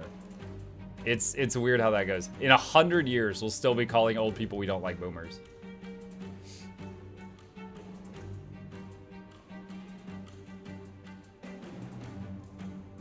I really enjoyed the recent Meme Amok. Meme Amok. It made me re-download GIMP. Much fun was had. Oh man, where was that? Was that in the VIP lounge or in memes? I'm trying to remember where you guys put those. Oh, here's some of them. Yeah. This one where I've got a mustache and a friggin' ramen cup on my head. This one where I'm apparently French. This one with a mustache, pixelated. When a weeb tells me I'm outdated. Update yourself. My face when I've been the victim of mod brutality. My face when mods overreach. When your mods miss an opportunity to ban. It just keeps going and going and going. At least French Muck would have free healthcare.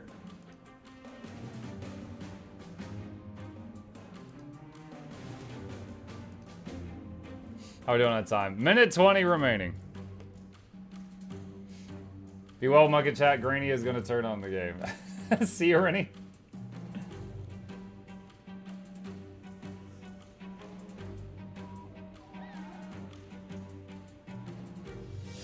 What is happening? Pokemon game where all the Pokemon are different mucks. I hate Christmas. Aloha muck.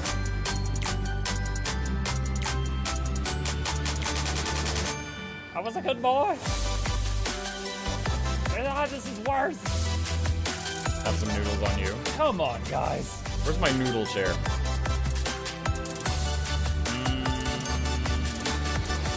I feel attacked. There we go. Noodles. There we go. Noodles. And we can control right click this to enable auto attack noodles.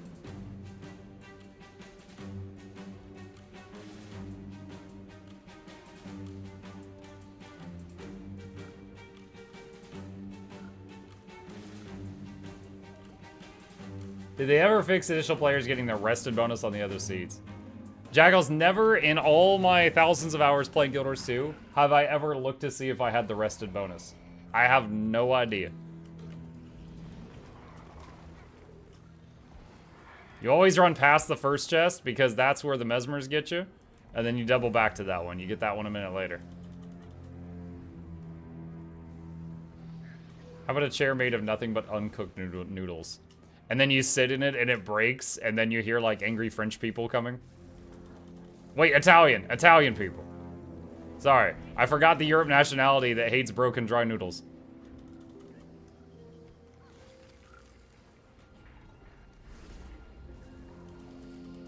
How do legendary work? After you craft them, you put them on a new character without transferring the item to a character to another. When you have a legendary, it goes into a thing called the legendary armory. So it's over here to the left. So for example, see that 1 out of 1 incinerator? That means I've got a legendary dagger there, and I could just drag it over and equip it on each character that can use daggers. You can also do it on each build template. For example, this is a legendary shoulder pad.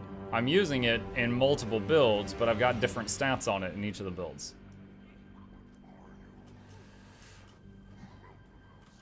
Shinji says, I was offended for a second, but only a second. Did your recap tell me how many hours you streamed? It says 1 million hours watched. I don't think it says hours streamed.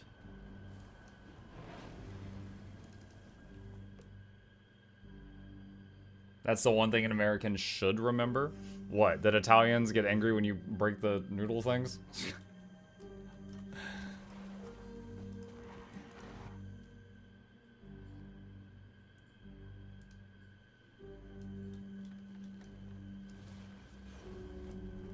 Hey, I didn't expect to get on the map. Nice.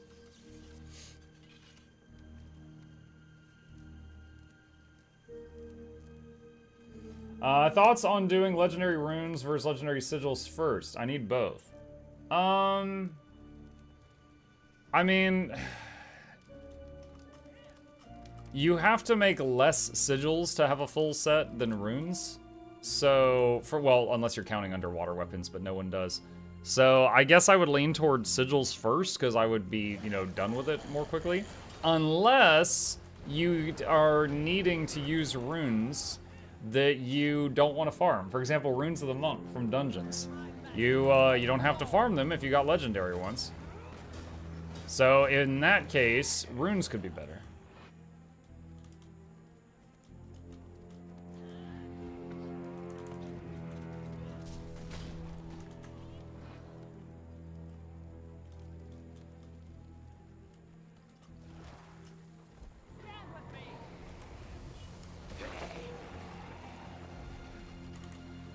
My favorite Italian food is buffalo chicken pizza. Just don't put pineapple on it.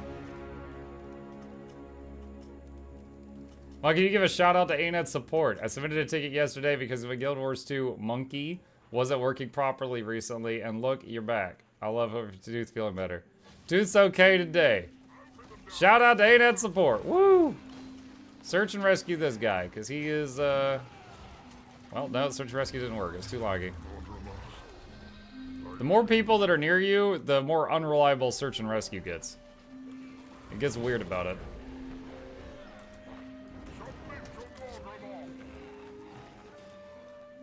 What IP you on? 173.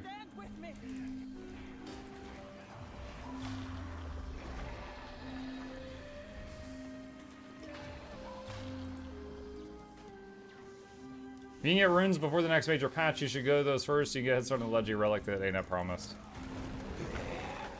I think they said Leggy Relic was due in 2024. I don't remember them saying a time in 2024. It might be December 25th next year.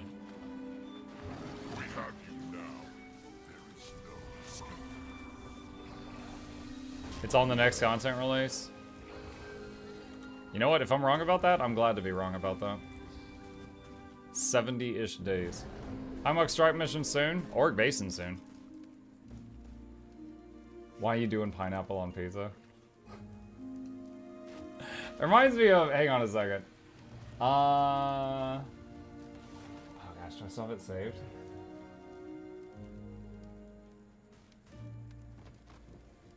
Dang it. If I find this thing, I'm going to rename it in my meme folder as Italian. And then I'll be able to find it anytime I need it.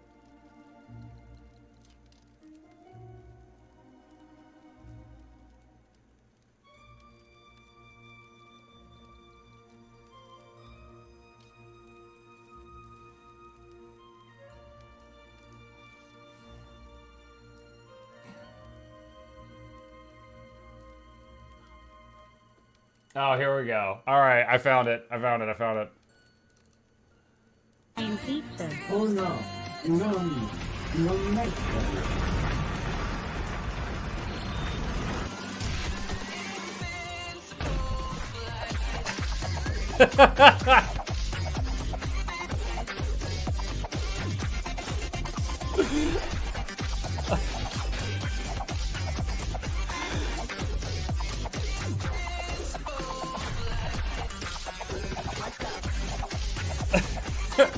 Italy just fighting all the countries putting pineapple on their pizzas. The kebab.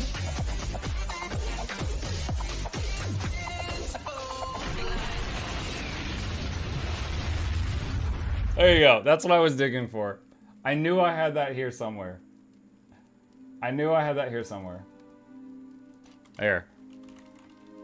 I'm renaming that to Italian so I can find it next time I need it. Pineapple pizza is fire. Pineapple pizza is punishable by fire. Can you post that on the Discord? Hang on. Let me see. Alright, it's in the meme channel. Vid for Julia. What? Oh, because she's Italian. For a second, I was like, what? Julia doesn't edit my videos. Noxxi edits my videos. Oh, you mean because she's like, ugh, okay. Yeah, if you want.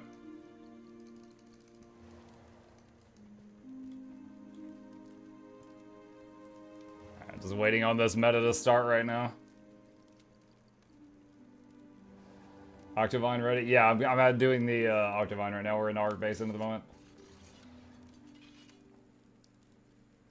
Because she's like, Mug hates attacks. I do not. Yeah, one of the weirdest interactions I ever had with Julia was one day I messaged her. I was like, hey, I need an emote done. I know you do emotes. Would you like to do this emote for me? And she's like, oh, I can't. I'm under contract with Co-Carnage and Dance Gaming. I can't do emotes for anybody else. And she's like, but I'm gonna recommend you someone else. And I was like, okay.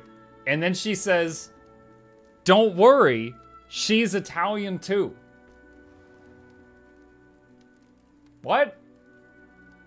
Like, as if she thought I was trying to hire her specifically because she's Italian. Not because I needed a good emote artist. I needed an Italian that could draw. And I was so confused. I was like, what are you talking about? And then she links me her page, and she was what? It was the lady, it was the person who made the bauble. Can we get some Muckluck baubles in chat? It was a Pan Dream. She ended up making the bauble for me. And the also the nom that's like flute bearing her teeth. Those emotes were drawn by the don't worry she's Italian too lady. Contracted to two people. Well, the thing is that she redoes all their emotes every time they change games, Garth. And they each have 50 emotes. So, dude, she was actually one of the first people doing emotes on Twitch. Hold on, Julia Kassan Twitter. Hang on a second. That's not her. Wait, did I misspell her name? Alright, Julia, Twitter, emote artist. Oh, it's Cassian. It's Cassian. Alright. Alright, yeah, here's one of her pictures where she shows. These are some of the emotes she's made. And you know, she has kind of a template, like there's a shocked cat, but there's a shocked cat, but it looks like Kratos, and there's a shocked cat, but it looks like Shrek. So she redoes all their emotes, all of them, every time they change games. Now, usually, getting an artist to change one of your, like do an emote for you, dude, I don't know. It could be like a good artist, like one that's already got a really solid reputation and they've got a lot of customers, could be like 50 bucks an emote. Easy. Could be more than that. So they basically just have her on payroll, and then she just cranks these out on a constant basis for them. But the general vibe, like, you know, all these are like Dan Shocked or something.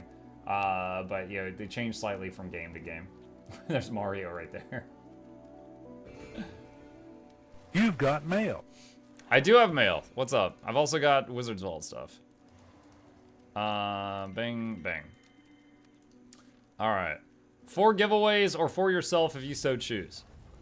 Praise Muckluck and Merry Christmas. What? Oh my god. That's a big mail. Hold on. That is a 2,000 gold item. For those who don't know. That is huge.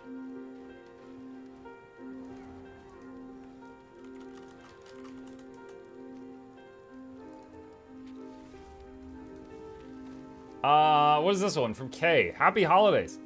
It's that time of year again. Another holiday mail. I know this one's a few days early, but due to some of my holiday events, I'll not be around to deliver these gifts on time. I wish you all a happy holiday and hope you can use these gifts. Sadly, I usually have long, thoughtful letters that I make up, but I only did this in a few minutes, so no pun this round. Maybe for the next years.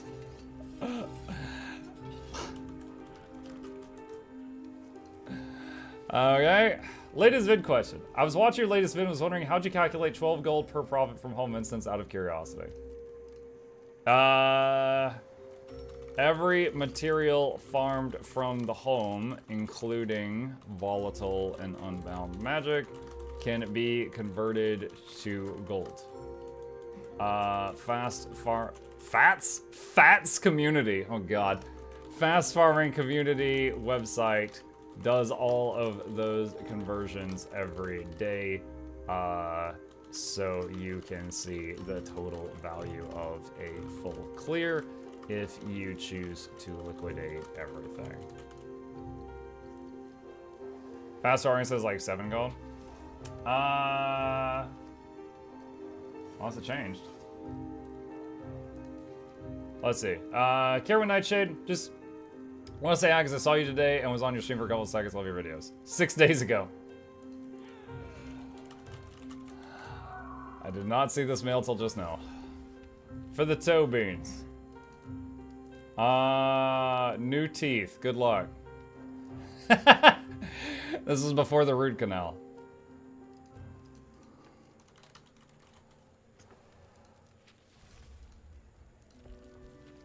Muxi's butter, brain makes happy juice. I don't know about that. 69 copper also. Nice.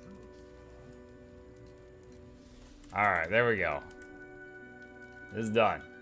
I'll put the butter in the giveaway vault later.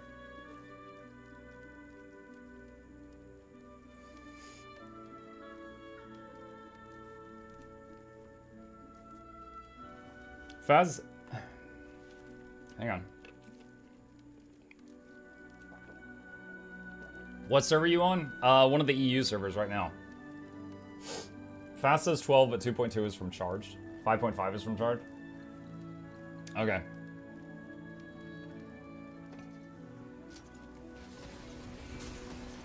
We have protected Tarir for over It's time! will not fall this day.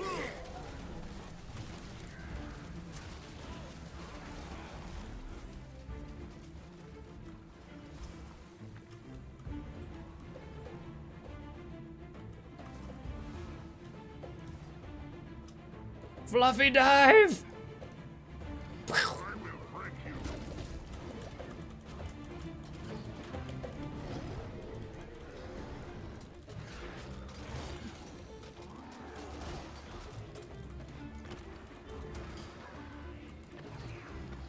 Where are other people?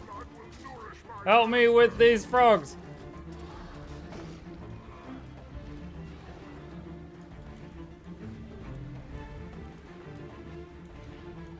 You're supposed to kill the breacher first, EU. What are you doing? Standard operating procedure is breacher first, frog second, bomb third. These people are playing with fire right now. The breacher will make more frogs.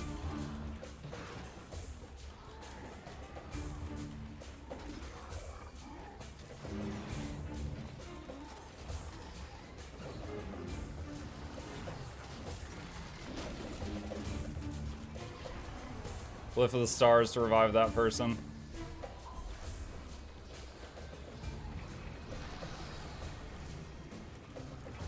There's more where that came from.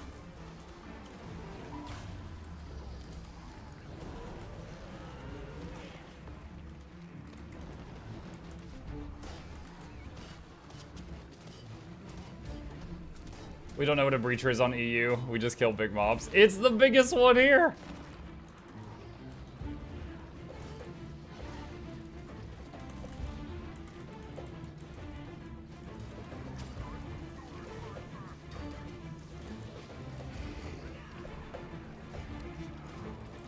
There's more where that came from.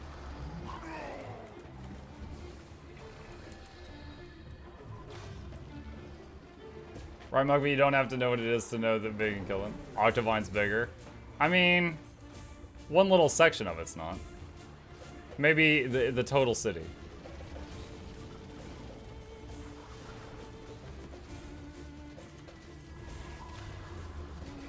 The Octavine is vulnerable. Attack now. Lift of the stars. Get up. Hit the vine.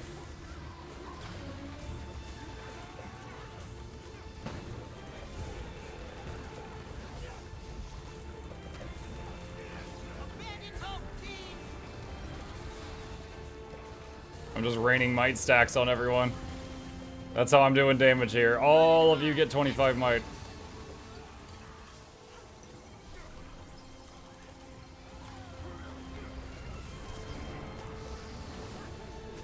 First blood doubles the pop.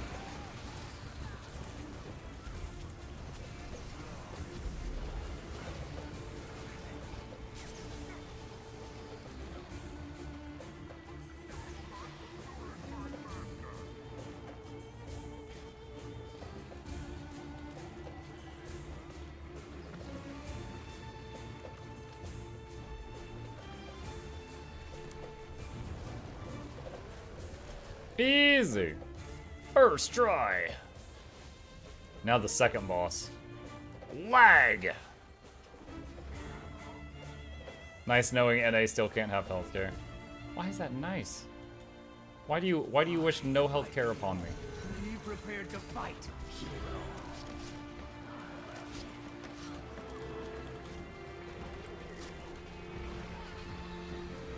And now the who can dodge fight. Yes. And me with my delay of being connected to Europe.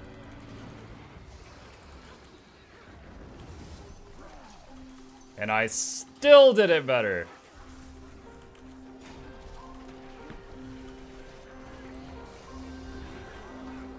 Glyph of the stars.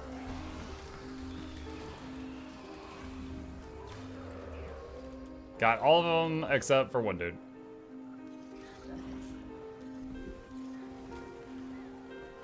Wait, what?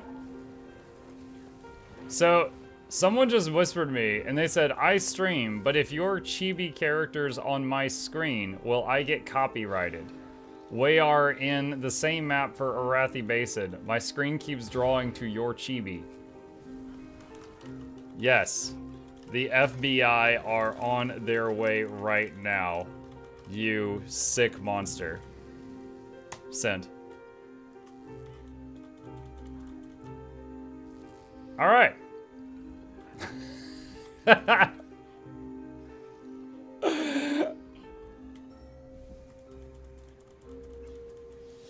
You're on EU, it's the CIA. Oh my goodness. Oh wait, I'm on EU right now. The CIA. I was a good boy. Ah, this is worse. Come on, guys.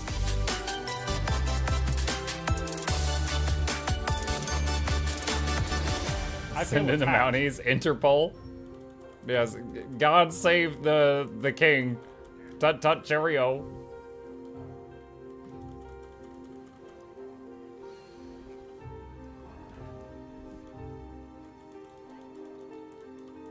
When I said the FBI are on their way, he goes, I have 40 years to run. I said that, oh wait, no, the CIA. He goes, that will add 10 more years.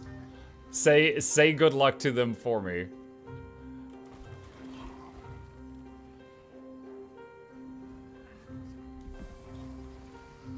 Tut tut beans on toast.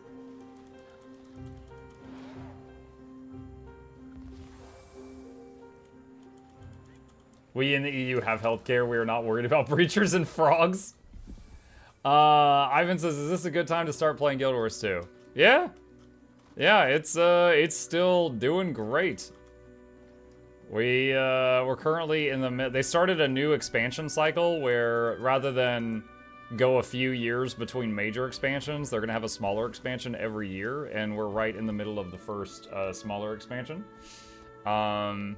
But yeah, the servers are live, lots of people, gameplay is still fun, and you could try it for free if you wish to do so. There is a free trial that goes all the way to maximum level if you just want to try it out.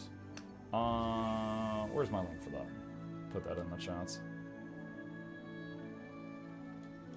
The YouTube bot's acting up. Hang on, I'm going to copy paste this over myself.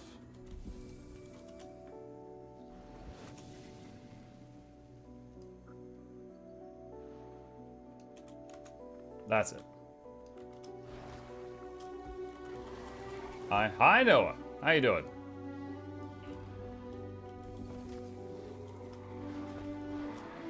Let me see if I can fix this. Hang on just a second. I'm gonna go. Let's see. Go to YouTube chat bot.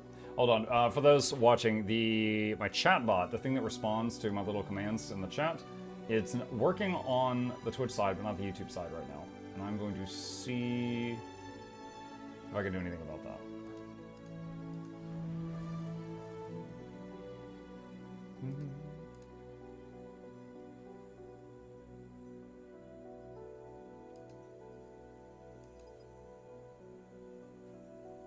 Okay, I just disconnected it and reconnected it. I turned it off and on again. Random command. Here's exclamation YouTube. Let's see if it responds to that or not. If not, I'm just gonna assume it's down right now.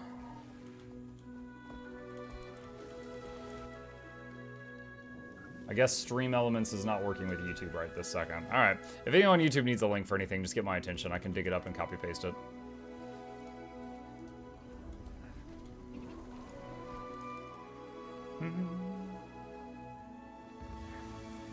Mark, do you have a command that reminds you of your commands? Yes, exclamation commands. Which I see Benji just put in the chat.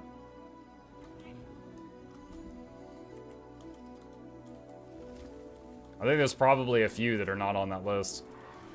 For example, recently I made exclamation converge! Oh! And it pulls up the converging guide. How would you know? I'm a potato. Where was I? And I think that one's not on there.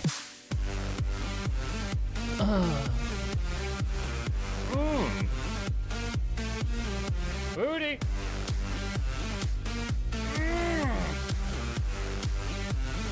I'm a potato.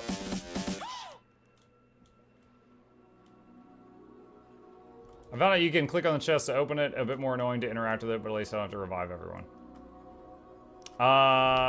Yeah. You can right-click it, and then not just hit the F key. Do you have a favorite band or musician? Nickelback. Absolutely. I shook my head until my headset fell off. My brother said he couldn't, help me because it was self-inflicted. Pray for me, please. Thoughts and prayers. Look at this graph. I don't think that was how the song goes. Funny enough, I think that was their one bad song. Alright, this one's done. Let's see if he's going to do DVS. Are we getting a legendary chest 3 from the Wizard's Vault? I mean, they got more legendaries they haven't given out. In the 2 legendary chests so far, there's been 6 different legendaries in them. So there's plenty more to work with.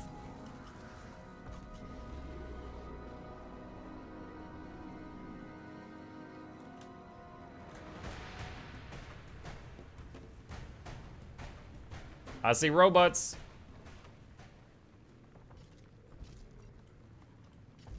Bah.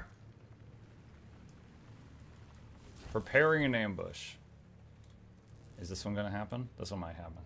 We'll see. Any chance we get Gen 3 Legendary from the Wizard's Vault? A Gen 3? I kind of hope they don't, because the Wizard's Vault thing has already drastically affected the prices of the Gen 1s. I would rather not see that just, like, hit everything in the economy, but it's possible if they choose to do that.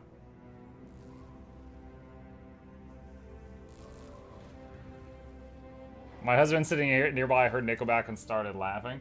He is thrilled to have met someone else with such fine taste. He's like, ha-ha! Finally!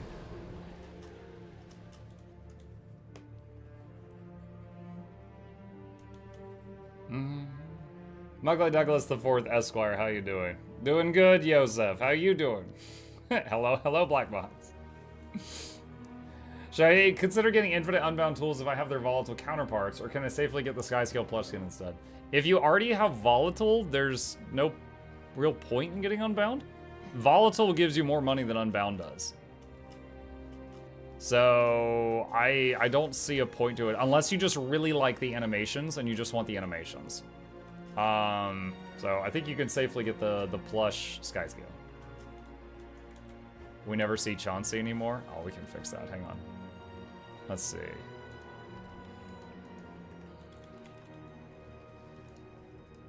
There we go.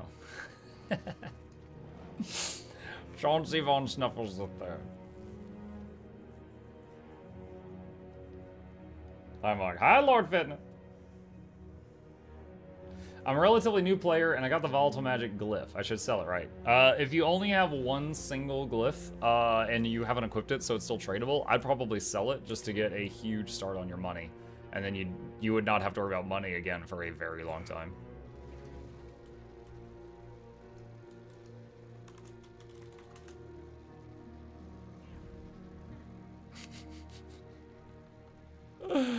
Dabbing on the chars. And then spend it on the maid outfit? No.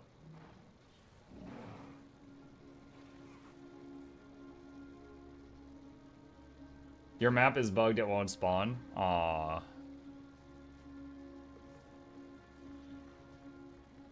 I hope it spawns. I'm a relatively new player. Oh, I already read that. Is it volatile equal in terms of getting unbound? Oh, no. Goodness, no. Volatile gives you way more money than unbound does. Hold on a sec. There is a website for this. Let me see. Hang on a sec.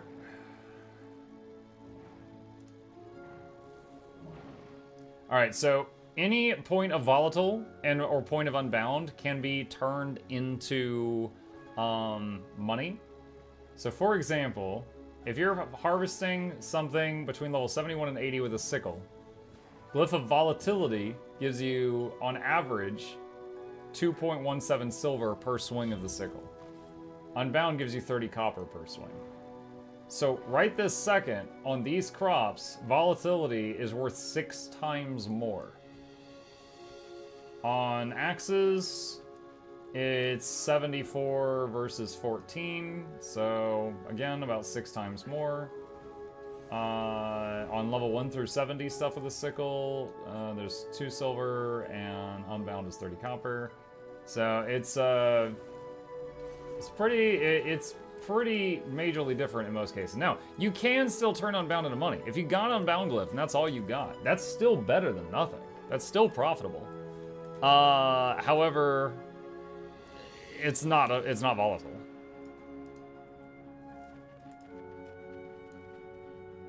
I am feeding the birds.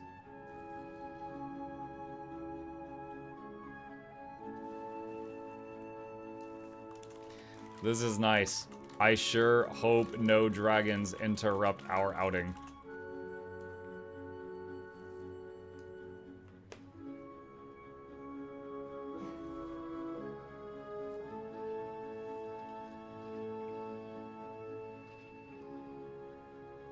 I hope for the dragons too. Yeah, Mug, I just been watching all your story times, but my thirst for Mug stories hasn't been quenched. Do you have another story for me? What? You binge watched all the story times? How many videos are on that playlist?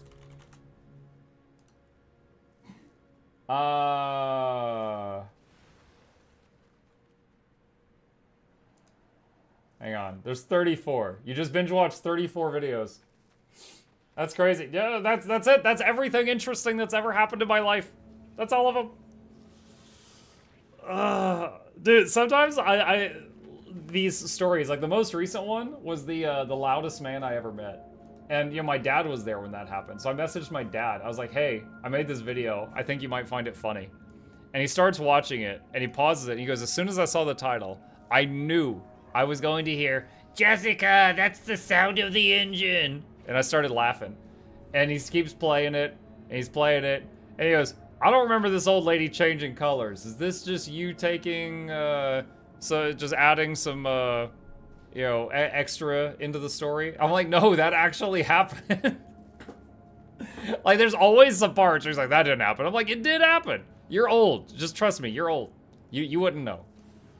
You don't remember things.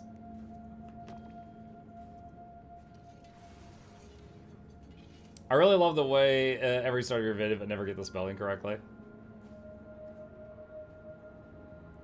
I have a friend that got rich with shrimps. Okay.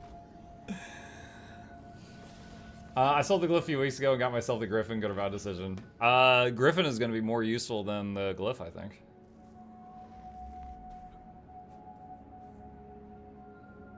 Mutt casually gaslighting parent. Think of during Last Epoch. Would you recommend waiting until the full version or just hop into it? I'd say just hop into it. Okay? Last Epoch is a ton of fun, even right now. It's very, very fun.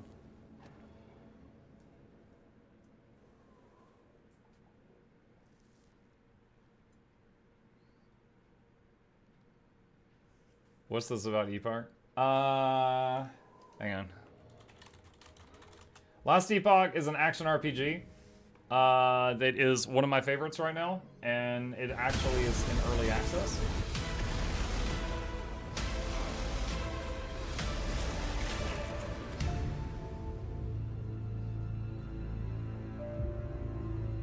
Oh, this is just the mage trailer, hang on.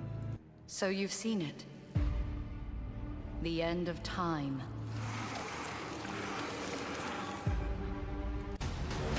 Urgence is upon.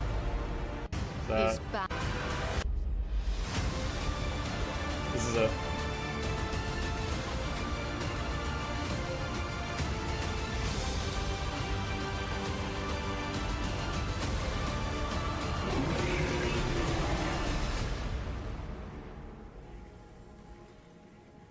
But it's an action RPG that has a lot to do with time travel. So like you might get to a cliff and there's no bridge, but you can see the remains of one, and you can go back in time to a time where the bridge was there. But you go anywhere from like the dinosaurs to like, you know, early mankind to like Romans and stuff like that, and then like modern, and then like ruins of civilization, and then the end of time where like the stars are going out and like just chaos is eating all creation, and you're trying to find at what point in time this started and stop it. It's really cool. It's really cool, and they've got a unique system where you could pick 5 skills to have on your bar, and they each have a small talent tree. Each skill does. So for example, like one of the dudes, like you can have summon skeletons, and then summon skeletons, you can has a talent on its thing that adds skeleton archers to the pool of skeletons. And then there's add skeleton rogues, and then there's only have rogues, or only have archers, or only have warriors, or do not have warriors but only have rogues and archers, or have the rogues occasionally go invisible, or throw acid bombs, or throw knives, things like that.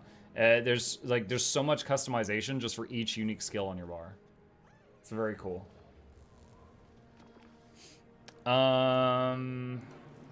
Is this map actually bugged? I'm worried. I'm worried.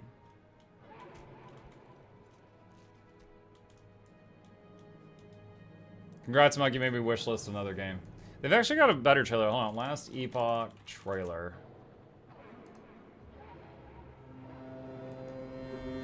History. Memory. Oh, this is like 3 minutes long. Prophecy.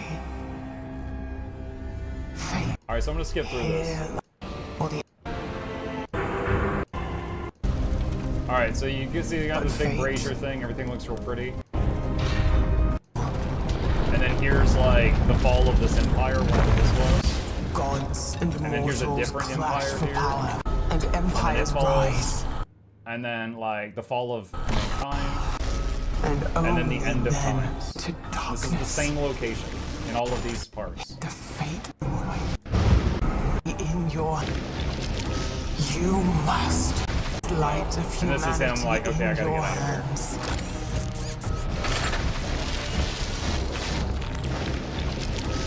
You must not fall. And then he goes back to prehistoric times. Uncover the past. Where his teammates are. Reforge our future. The war for Eterra has only just begun.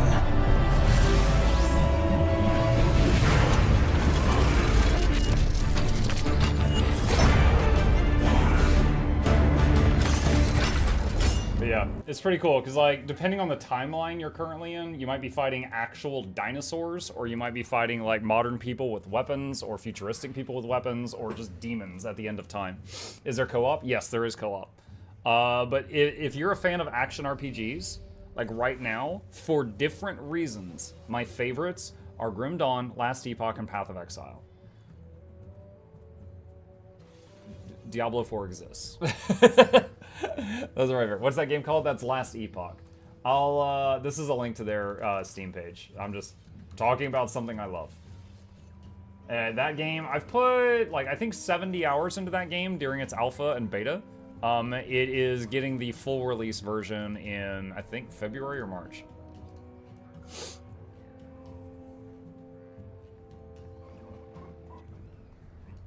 Is it just me, or has PoE become too complicated with all the mechanics? It's a lot. So I enjoy PoE. I actually just kind of had that myself. I play usually solo self-found, which means I don't trade with other people. I just use whatever I find. And I got up to... What did I get up to? I got to level 89 the other night in the current league. And all my resistances are capped. And all my gems are max level. All their quality is max level. And it is still, like, I'm hitting stuff that's taking me forever to kill it, and if I get hit, I get one shot killed. And I'm, like, just entering the end game. So it's, like, very, sometimes depressing to have that happen, because be like, you know, it's like, okay, I've exhausted every trick I know of on how to get stronger, other than just happening to find a better version of the gear I'm already using. I don't know what else to do.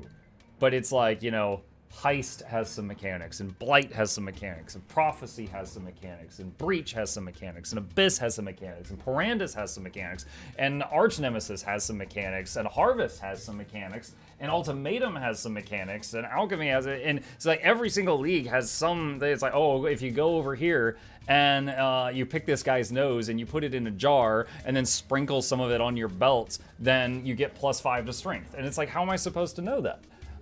So it's there's been so many leagues. Yes, in the end game, in order to get through that wall, I kind of feel like you need to really understand all of them or copy a build, and I just don't like doing that. So I can still enjoy hundreds of hours of the game, but there is a wall there near the end where you kind of need to copy a build or really have an understanding of all of these systems. Yo, I just stumbled across Guild Wars 2 again. Haven't played for 2 years. Anything I need to know? What's up, big bro? There's a couple of things I could share. If you're just starting the game for the first time, this is a video that can like get a new player up to speed. If you're just getting back into the game, maybe you've got like a level 80 character from the past, that's a video on I just hit level 80, what can I do now? And just talks about the many different things.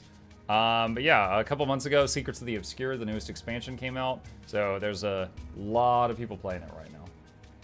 A lot of people playing it. Even the mechanics of mechanics, yes. So yeah, so I'll still say good things about PoE, but yeah, it is an absolute ocean of mechanics at the moment. Mycenology says, Muck, any advice for fighting off a home invader? No rush, just kind of pertinent. On your phone, pull up a video of someone firing a gun, turn the volume to maximum, put it in like a cup, so it's like a subwoofer, and then play that really loudly so they hear gunshots. Note, only do that if you really need that information. Yeah, and then say, you filthy animals. Yeah, the Home Alone thing. You filthy animals. I just started playing last year. I haven't touched fractals, raids, etc. Only open world stuff. Am I missing on a lot of stuff? I mean, I would say eventually try it to see if you like it. Because you might love it, but you've never tried it, so you don't know. But you absolutely don't, like, have to. There's no, like, urgency for that or anything like that. Oh, shoot, hang on.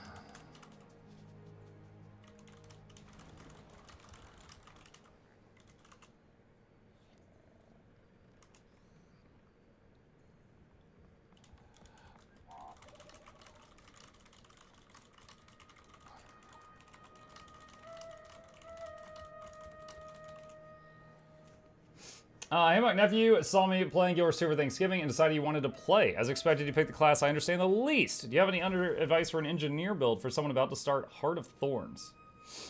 For leveling? Like if he doesn't have elite specs yet?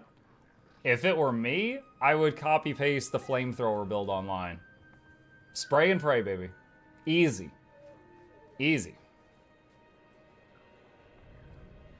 He's 80 but no elite specs. So I would just spam flamethrower. I think Valen and Gildjun have a copy of the build, but many of the websites do.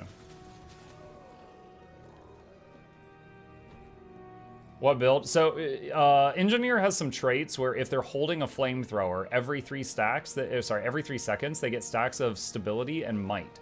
So literally just by running around and spamming the 1 key on flamethrower, they have very high stacks of might and they can't be knocked down. And it makes for a very chill leveling build.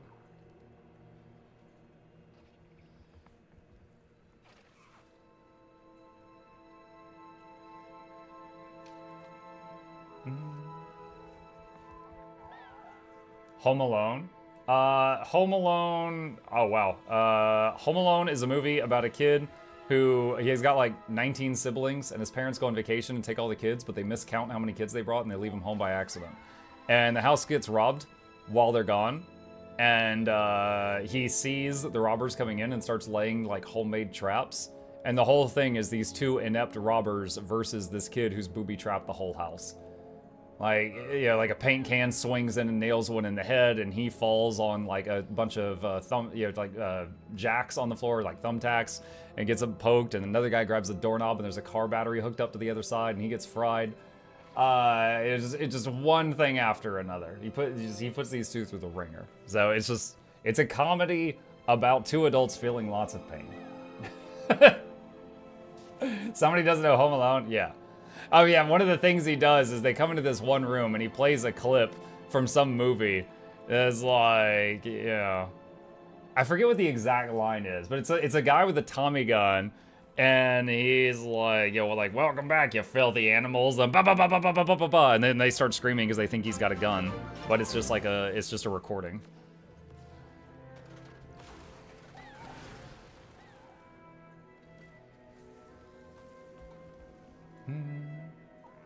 Hey, Glasky, thank you for the Prime sub. Appreciate the support. Welcome. All right, it's probably too late. I'm gonna go see about Jakar. We've just been standing here doing nothing. Let's see if anyone's doing this. Merry Christmas, you filthy animal. Yeah, that was it. That was it. Question. The weapon mastery thingy you unlock at Soto, is that account-wide or you need to unlock it for every character? Right this second, it is like, you unlock it for your whole account, but you can't really use it until you're max level and have it, like, if you unlock it on your max level ranger, your necro has to be max level and has to unlock Reaper in order to use a greatsword on non-Reaper. However, they posted yesterday on their forums that that's not intended. And they said, when the new fix will be live, Weapon Master training will be available once unlocked to all characters on your account as long as you have at least one level 80. Which, I will say, that goes against what they've said in the past. That's good for us, that's a win for us, but that is not what they said before. This fix will come out mid-January.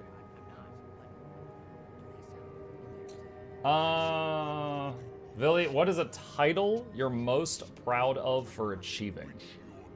A title? Mucklick Douglas, Bartholomew, Reginald. A title, I assume you mean like a game title. In Guild Wars 2, none of them. Like, I've got, like, oh, I did this fractal without anybody dying. I've got some of those. I would say the video game title I got that I'm most proud of was The Insane in World of Warcraft. There was an achievement in World of Warcraft, and it was to get max level reputation with like 7 or 8 different factions, and none of them were necessary. And it took me weeks of working on that to get it. I just decided I wanted it. And I was one of the only people I knew on the server that had that title. So, I really don't know of any title in Guild Wars 2 that has the same level of rarity than that. Other than, you know, like the top PvP person. It would be like, you know, God of the Arena or something like that. I should get back to my rounds. Sorry. Let's check YouTube Boy. Like, there was one reputation with, like, the Thieves Guild, and the way you gained rep was turning in pickpocketed boxes. So I had to level a rogue, which I didn't want to play, and pickpocket, like, 16,000 people to get enough boxes to turn in to level that rep. And the boxes didn't stack, so I had to make many trips. I was a good boy. This is worse. What's even doing this? Come on, guys.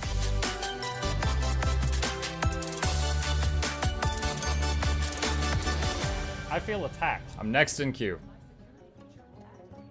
God Walking Amongst Mere Mortals. Yeah, that one's pretty good. Guam is basically, you played a ton of Guild Wars 1 before playing Guild Wars 2. The Ravenholt reputation. Yeah, there was Ravenholt, which was the lockboxes. There was Chendralar, which was bringing the books into Dire Mull. However, the books were unique. You could only carry one of each book. So you had to make like 1,000,000 trips into the Dire Mull instance, or mail them to someone else, have them hit return mail so that your mailbox was full of them, and then bring a portable mailbox into the instance, and then you could get the books out of the mail, turn them in, out of the mail, turn them in. So I had to do that 1,000,000 times. Then the Dark Moon Fair, which was a pointless rep, but you had to turn in decks of cards, which was just a lot of gold. You had to turn in decks of cards to get those trinkets, even though I didn't need the trinkets. So I had to do that a ton. There was the Goblin Cities, such as like Ratchet and Gadget Zan and Everlook.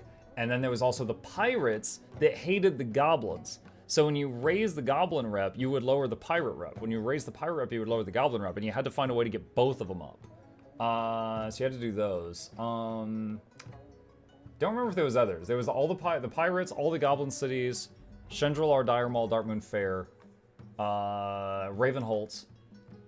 I think that was most of them, but that was a many weeks long project. Do you still play WoW at all? I have not, no. What made you stop? So when I was playing World of Warcraft, I was playing, I don't want to say professionally. Professionally, what is it? Professionally, you're getting paid for it? I wasn't getting paid for it. But at my peak, we were the top 50 in the United States.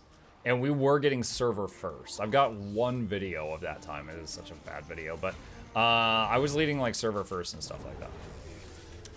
And I was starting to get a little bored with the game. I've been playing it about 10 years. And well, you know, things were going good in the game. Like, I was kind of bored, but I was still playing it because of the people. You ever have that? Like, you get bored of a game, but you enjoy playing with your friends, so you play the game they want to play. I was getting to that point. I had been playing it for like a decade. But I was still playing it because, like, I was like, okay, if I leave, you know, they need me. I'm like the main tank. I'm the raid leader. They're not going to be able to keep going without me. So I kept going for a while like that. And then my kid was born. Gabe was born. And so I told her, I was like, hey, guys, my wife is going to be giving birth sometime in the next month. I'm going to be a dad. I can't keep raiding 20 hours a week. Because I was doing it 20 hours a week as a hobby. And I was like, I have to stop. And they're like, oh my god. And I helped them recruit a replacement tank. And they did one single raid with the replacement tank. And they all quit. They missed me so bad. They were like, no. The whole guild quit. They were all like, no, I guess we're retiring too. They were all done. I remember our Shadow Priest was so mad. I'll never forget. There was one guy, his name was Fallible. Fallible the Shadow Priest. He was a server first Shadow Priest. He was top tier. And I logged in one day. He always sounded like depressed. And I was chatting with him. I get logged in, and I had just posted on our forums like, "Hey, I've got to quit raiding. Here's why," with a wall of text. And he's like, you know, for the first time in my life, keep the group alive. I'll be right back. And I was like, "What's up?" And he goes, "For the first time in my life, I woke up today, like, kind of happy. I haven't felt this way in years. Things are going pretty good." And I was like, whew, wow.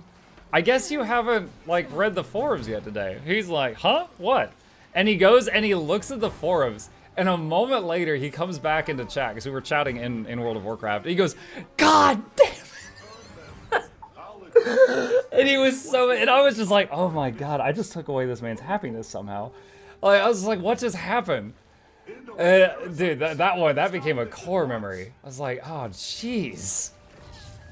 Like, this was important for him. But yeah, so that was, as far as why did I quit, yeah, I was kind of bored of it. I've been playing it for 10 years, and then beyond that, my kid was born, so I had to stop doing the full-time thing. Later on, many years later, I popped back in and played a little bit of Legion and a little bit of Battle for Azeroth, like right when it launched. Like, you know, just like, you know, at the beginning of each expansion, you're going around, you're doing all the quests, you're opening up the map. I did that. And then I got to the point where I needed to grind normal mode dungeons to get high enough item level to be able to grind heroic mode dungeons to get high enough item level, to grind mythic mode dungeons to get high enough item level, to tank LFR raids to get high enough item level, to tank normal mode raids to get high enough item level, to tank heroic mode raids to get high enough item level, to tank mythic mode raids. And I was standing at the bottom of this treadmill, and I was looking at it, and I was like, I really don't want to do this anymore. I think I'm good. And then I canceled my subscription. Like, I enjoyed the whole story and the leveling and all that in Battle for Azeroth, but when I got to the bottom of that treadmill that I had been doing for 10 years, I was like, I don't want to do this again. So I didn't. I just stopped there. But yeah, it was a lot of fun while it lasted, but that's why you haven't seen me play it as a streamer anytime recently. I stumbled across some sort of transport device. I wonder what exactly. Analyzing. Object identified as hovercraft. Kudos on keeping an entire guild together so hard they quit when you did. Daisuke, it's happened to me twice. There's been 2 times I quit and then made sure to do what I could so that they could keep going without me. And I logged back on months later and they had all quit. And I was there with the guild bank and I was just like, okay, I guess I'll take this 200,000 gold sitting here. Because I was the only one in the guild. They all left. And, like, the whole guild bank was still there. That's happened to me twice. We shall disarm those cannons at once. Ah, I'm fine. Everything's perfectly fine. Reboot required. No. Calm down. The timed outside too if you like miss clears for reset your line. I hate that. That was master plan all along, yoink my gold. No. That's not the master plan.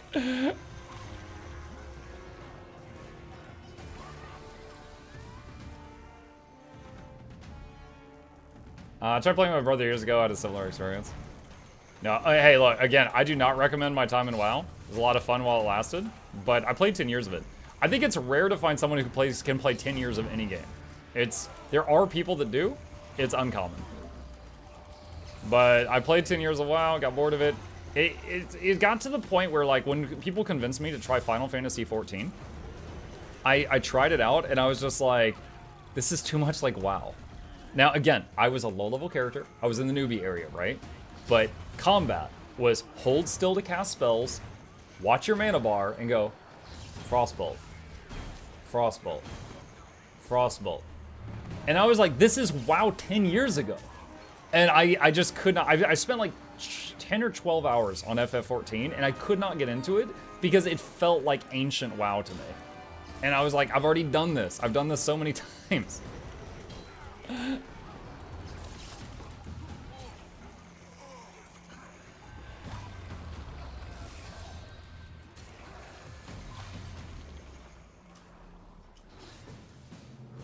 How's the story been of the last update? Of what? 10 years? Oh, it's talking about Warframe. Mike, what was for Guild Wars 2? What other MMO would be your main MMO to stream and make content for? Also, love your country guides, was super helpful. Hey, Kura. I don't know. So, I don't know that there would be one. Like, there's no guarantee. If I never got into Guild Wars 2, there's no guarantee that it would be an MMO that replaced it. It could have been something else.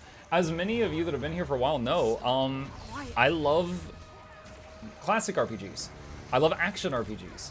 I love RTSs, right? I'm pretty hype right now about Industrial Annihilation coming out. I'm pretty hype for Last Epoch coming out. Like, I might just make guides for other games. Like, I've made guides for Valheim and Path of Exile and Hades. They just didn't have the same level of success as my Guild Wars 2 guides did. So I made more of these. Pathfinder? Yeah, I actually did a character creation guide for that game and a one build guide for a build I liked in that game. What's up? Okay. How you doing? Is that an airship covered in flesh and goop? It's a crashed airship. There's no flesh and goop on it. I think that's just like it burning. I thought that was in like This is in End of Dragons. I'm just doing, yeah, Cantha. I'm just doing a meta here. sometimes when I think of in Canva there's C-A-N. Not used to physical activity. It makes me think of Kane. And when I think of Kane, I think of Candy Cane. And when I think of Candy, Snobby bot. But you're not even programmed for labor.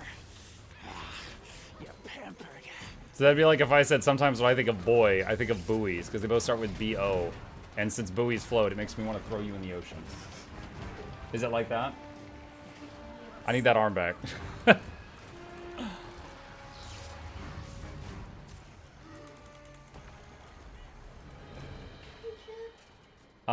What? Oh, I didn't realize he was hiding back there. Morning, Muck and Minimo. Hi, Master Liu. Master Liu says good morning. Good morning. He says good morning. Is that the plush sky scale? It is. Look at him. He's so fluffy. He has the bean toe things. Yes, he has the beans. He got the beans. Yes. Does he breathe fire?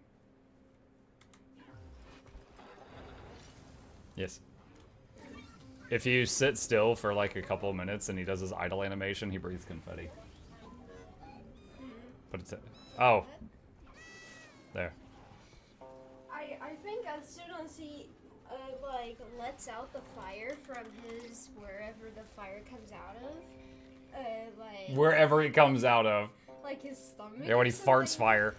When he breathes out fire, I thought it would just make him instantly catch on fire.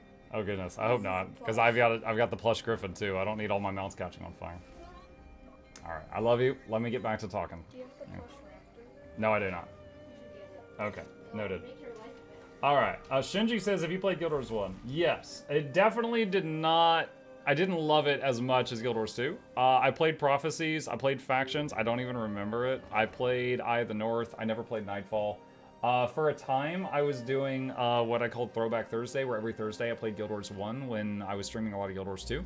And I lost a bunch of viewers every Thursday. And I wasn't really liking it more than Guild Wars 2, so I stopped eventually. Any advice for new guy in Guild Wars 2? Yes, Backlight. This is a guide intended for new players. I would take a look at that and see if that helps you out. Let's see.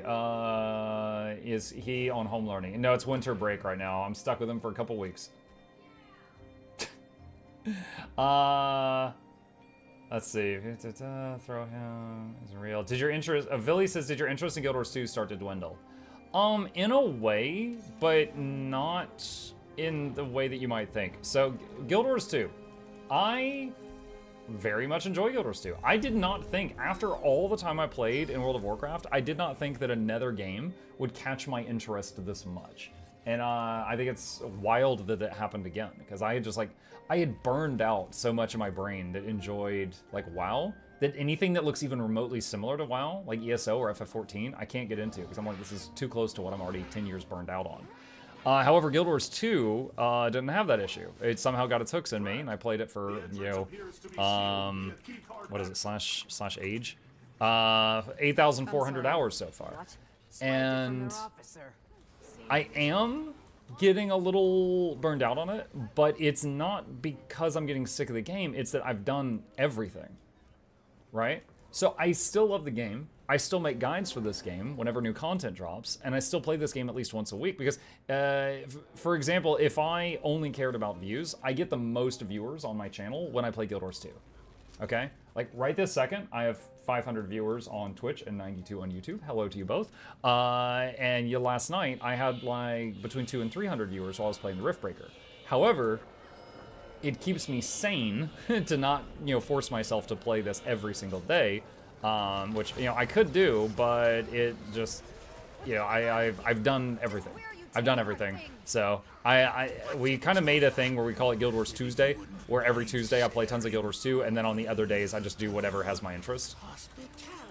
But yeah, definitely trying to branch out. I think I've had moderate success with that. Last year, I played 89 different games. And I don't know what the count is this year. We're going to find out later on. Because I'll do another... at the end of 2022, I did a video where I did a tier list of all the games I played. I'll do that again this year. I'm curious to see what the total count will be at the end. But yeah. My latest passion project has been the Is It Worth It series, for any of you that have seen that on YouTube, where I basically am reviewing all the different games that I've played.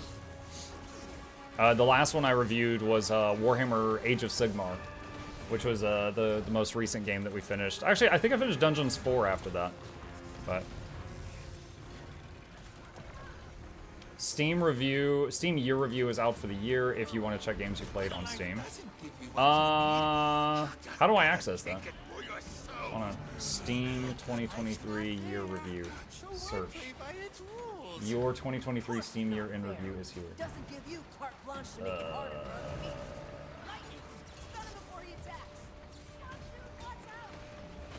This is not what I'm looking for.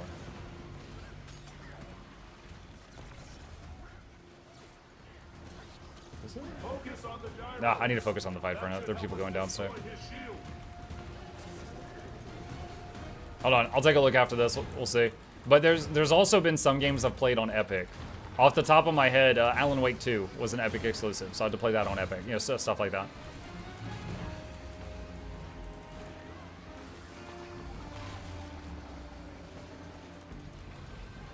But usually what I do is at the end of each year, I use Sully Gnome. Sully Gnome's a website where you can get stats on a streamer, and I just search for myself on there, and then I look at how many categories I streamed in. And occasionally there's a mistake, like if I accidentally pop into the wrong category and then fix it later, it'll still be on there. But I usually use that to see what the total count is.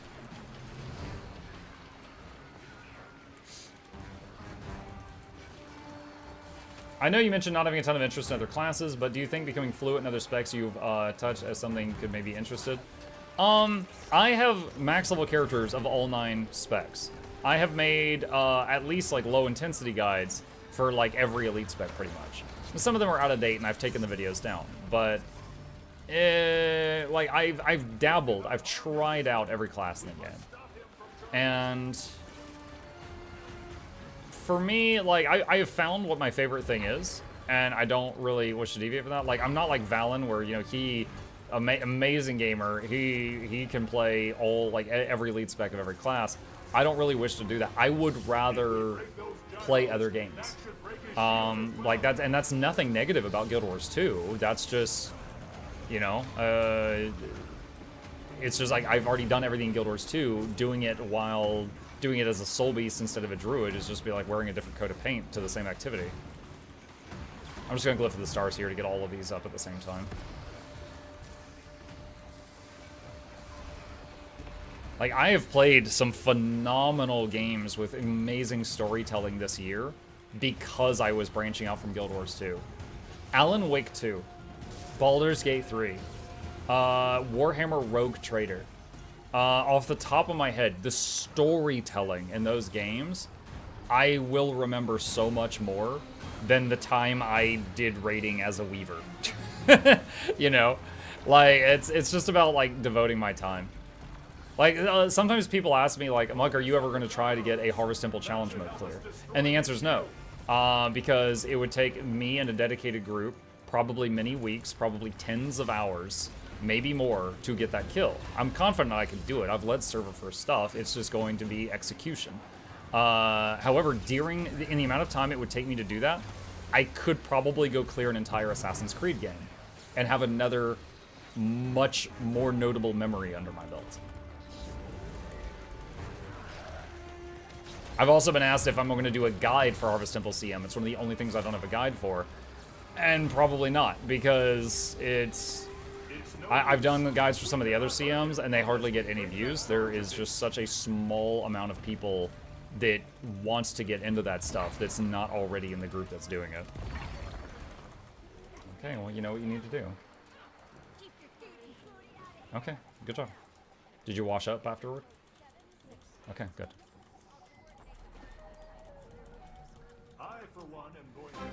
I know you mentioned not every time. Could you please suggest a class for a new player? Merry Christmas and Happy New Year, muckluck hype, muckluck pog, muckluck dancing. Alandria, thank you, buddy. Appreciate that. What is your PC specs on which you run Guild Wars 2? Hold on. The chatbot on YouTube is not working. Give me just a... Oh, wait, no, it's working now. Oh, awesome. Okay, that's it. That's a link to my computer specs. Is Guild Wars 2 struggling to attract new people to endgame like raids, and why compared to WoW? Is Guild Wars 2 struggling to attract new people? Oh, hold on, let me read this in order. Let me go back up. Could you suggest a new class for a new player, preferably if it can do healing, shielding, and group content, and a decent open world solo spec as well? Guardian is the jock. Guardian is the popular kid. It has got specs for endgame offensive DPS while just doing damage, endgame offensive DPS while providing boons, and endgame healing while providing boons, and condition damage and power damage. Now, there are other class options as well, but if you just want me to suggest a spec, there's one right there. Merry Christmas. Thank you, Alandria. Appreciate that. Crayona says, is Guild Wars 2 struggling to attract new people to endgame content like raids, and why compared to WoW? If you mean struggling to attract new people to sign up for the game, the answer is no. The game, they recently said that they broke their, was it with End of Dragons, they broke the records that they set in Path of Fire. I don't have exact numbers, but I know they said that they were at an all-time high. So the game is doing fantastic in terms of player count for what it is. Now, is it competing with World of Warcraft? No. It's got a much smaller team running it, a much smaller company owns it. But is it doing, like, as good as it ever has? Yes. It's doing great. As far as attracting new player to raids, specifically raids, I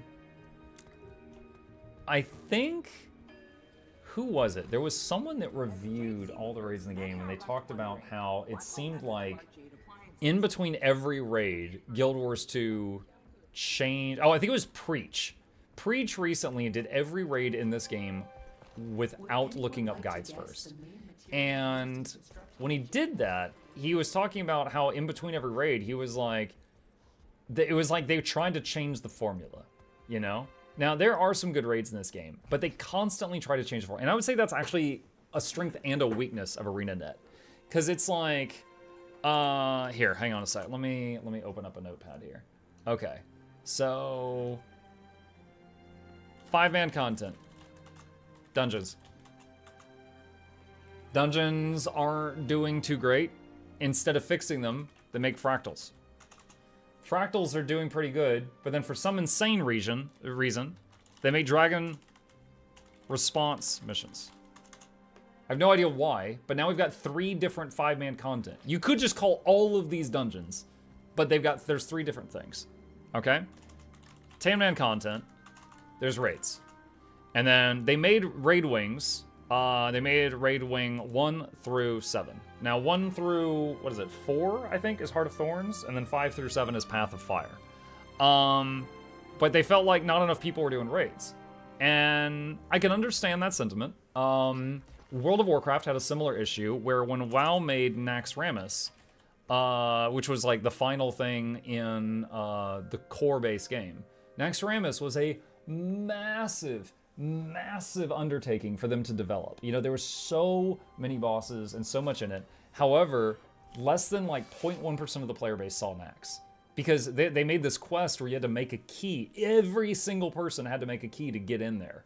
And then you had to be in a 40-man raid, and there was so few people that could do it. So what did they do? Recycled it. Naxxramas was then the first raid in Lich King X-Pack. So they reused it, which was kind of, you know, but then everybody got to experience it because it was the entry raid. They toned it down to 10 man and 25 man at the time. So here, so few people were seeing these raids. So they felt like their development time was kind of wasted. What they chose to do was make strike missions. And strike missions are kind of like, I know there's an equivalent in Final Fantasy XIV, but I don't know the name of it.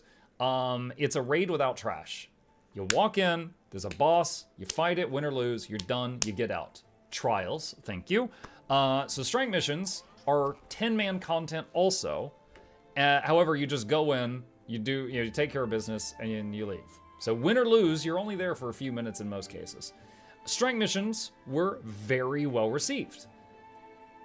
And to the point that they said, okay, what we're going to do now is trying to make the most out of our development time. So strike missions, so in the story, as an example, in the story, you fight Harvest Temple. Now it's slightly different, but you're in the same location, so the terrain is there. You're fighting the same monster. The moves are different, and there's a part where you go like Goku Super Saiyan 3, but you do it.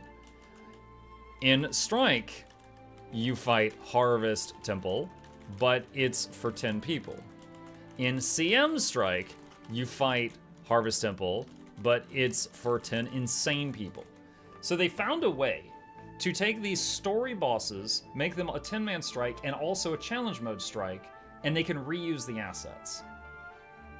And I don't hate that, you know? We're getting a lot for a buck there. You know, in Secrets of the Obscure, there is a Temple of Phoebe.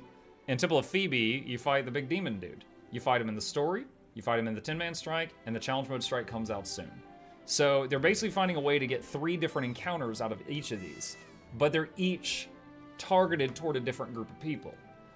So it's not like, it doesn't feel too recycly, because it's like, there's going to be different groups of people that are each interested in this.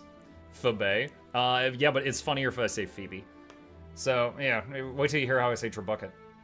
But, yeah, so that's what they chose to do.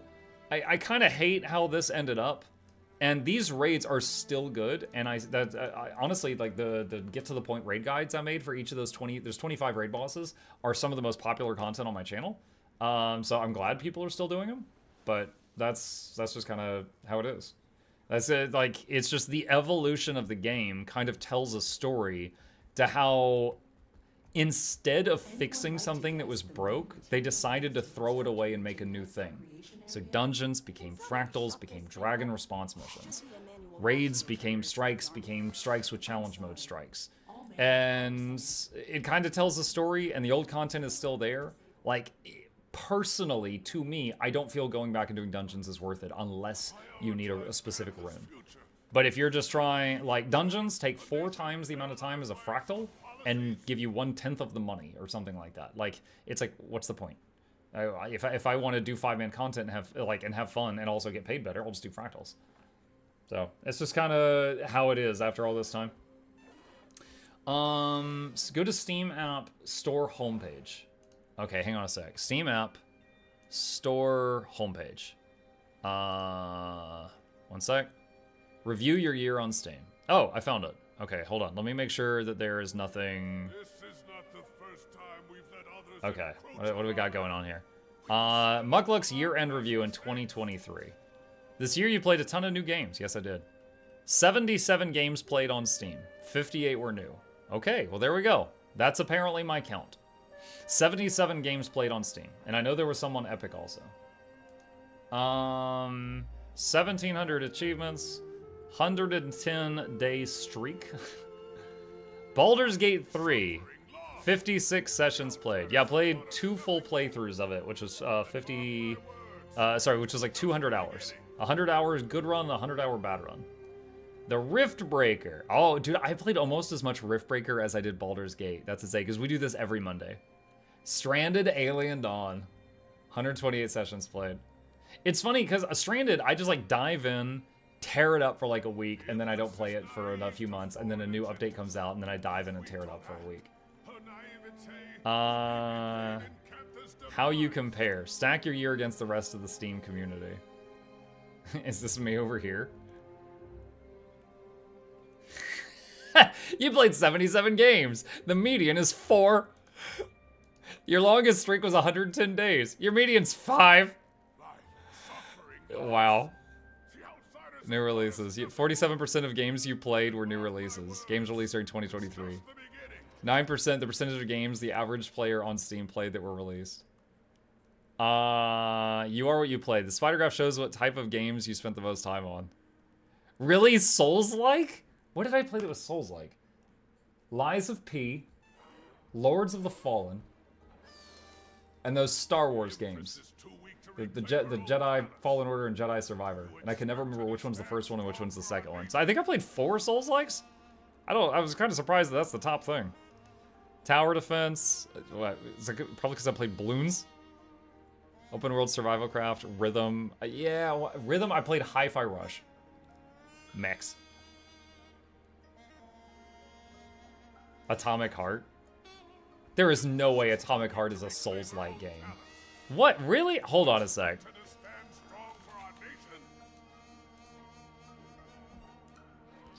That's not like my birthday. It's a sexual content game. Yeah, it is not. That does not count. It is not a Souls-like. That one's not a Souls-like. Remnant 2. Okay, Remnant 2. Maybe. Although, Remnant 2 is an easy Souls-like. Because you don't have to, you can just be like, parry this, shoot gun. Games gifted 9, discussion post 5, badges earned 1. Woo! Let's take a closer look at your top played games. If you said you spent all that time in Act 1, we'd believe you. 20-day streak. 35 achievements. Rift Breaker. Yeah, look at this. Every single month. 99 sessions played. I wish it said the total hours played here. Stranded Alien Dawn. Yeah, you see, it's like whenever they have these huge updates, I play a ton of it. Grounded.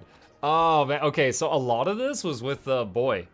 Like, I did a playthrough of Grounded on stream, and then I did like 2 more playthroughs with Gabe off stream.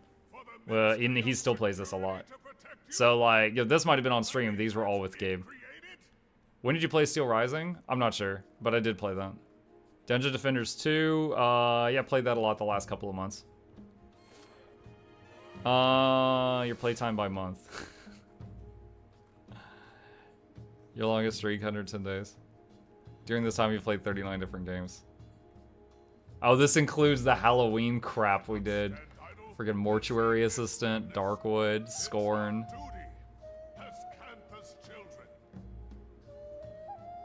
Explore the games you played this year.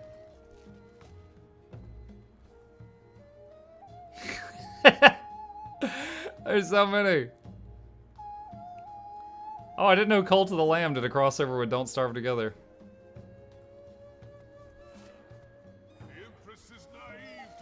Oh, okay, so like this one, I opened this for 5 minutes.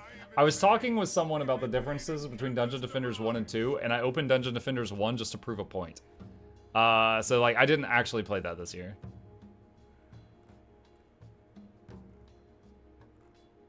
Alright. Choo Choo Charles. Hey, we did a full playthrough of Choo Choo Charles, if you want to see that.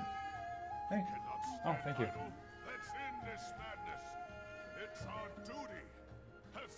Yeah, okay, well that's it. That's my Steam review, apparently. Cult of the Lamb is getting a gun soon. Cult of the Lamb is getting the Schmex update soon. They have an update coming out called Sins of the Flesh. They are memeing it up hard on Twitter. Sorry, X. Oh, lady, look. Not quite recent enough.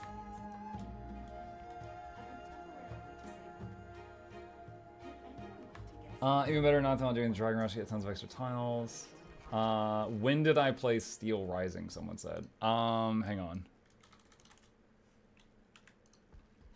Last played September 2022. So that was last year. That's not going to be in the 2023 thing. Thanks. Yeah, so Steel Rising was last year. I saw Ronin 2. Actually, the full DLC 2 times was a nightmare of fun. Capture last night's 8-hour session. I'm really bad at rhythm games.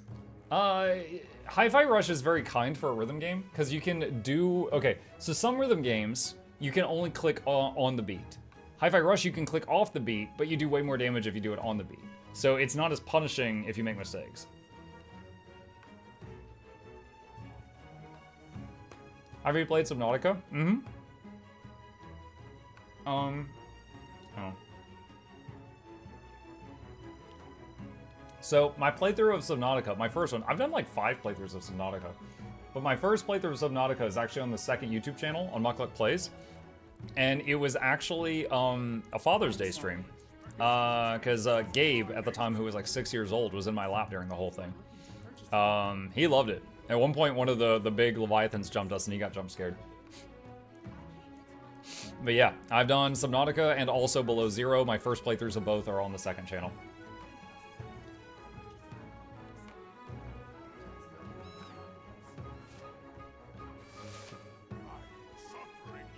I'm testing my other tooth.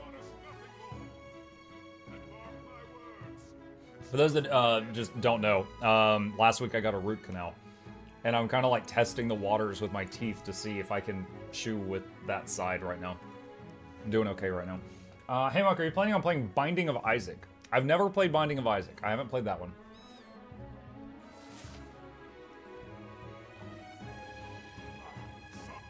Hog Subnautica, gotta check these out. Goodbye. I hope you enjoy it. That's funny. The guy's like, oh sweet, this is what I need. I know I don't need you anymore, bye.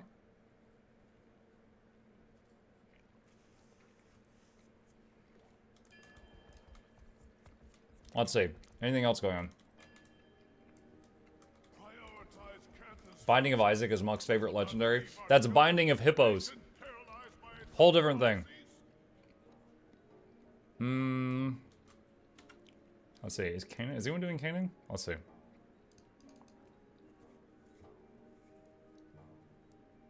Which one is Binding of Isaac? Hang on a second. Store. Store. Binding of Isaac Rebirth. Oh, it's the one with the weird, like, crying kid. Yeah, this friggin' weird trailer.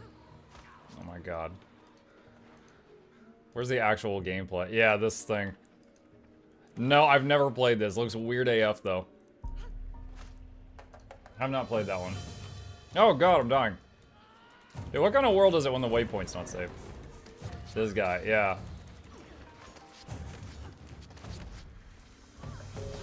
Mike, the Christmas gift for this year in Sweden is a board game. Is it the same in the USA?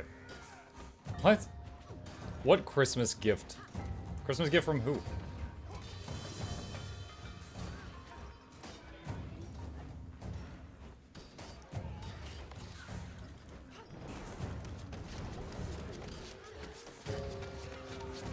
Let me see if anyone's doing this.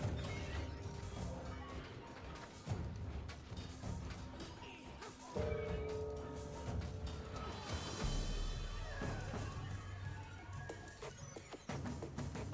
my god. I'm trying to leave combat.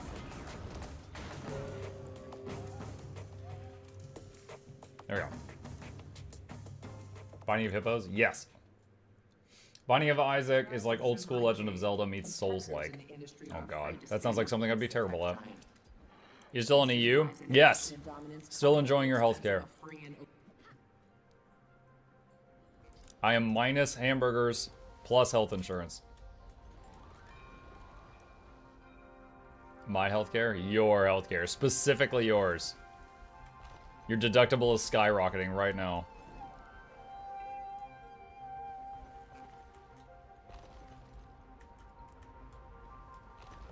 Binding of Isaac is really fun roguelite with lots of unblockables and way too much content.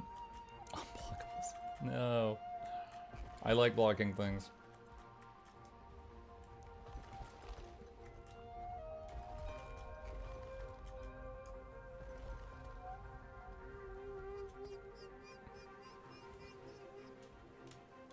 Binding of Hippos is the coolest Leggy that no one gets to use. Yes.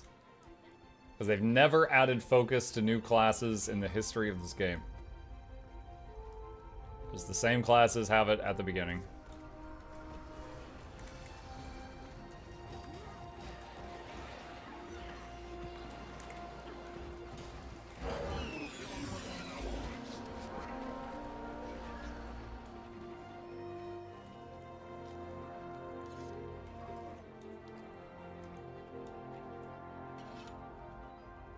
Focus Mechanist win. I want to see a Focus Warrior. I just want him to be like, books, motherfucker, do you read? And he's just hitting some guy over the head with a book.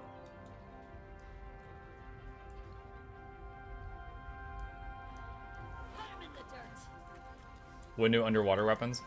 Dude, I do want more underwater weapons, but if they do that before they add focus, or before they balance underwater combat, I'll be upset about a whole new thing.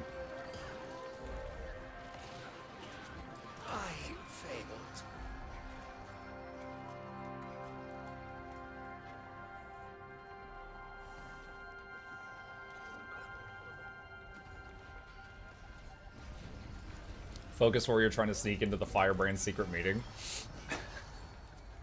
The Firebrand secret meeting. I would rather see a two-handed hammer that's just a book tied to a stick for the warrior to beat fools with. There is a book on a stick. What is it? Lore Keeper? Hang on.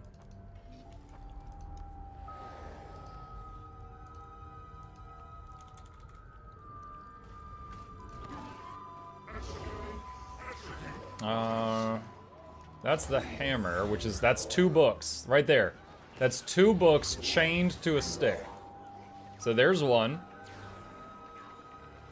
And then there's also the staff, if you prefer to slap them with an open book. Take your pick.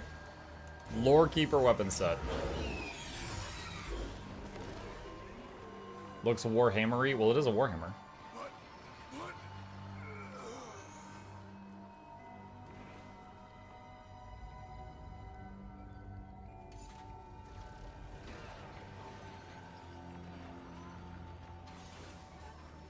Muck, will you try Outer Wilds again one day?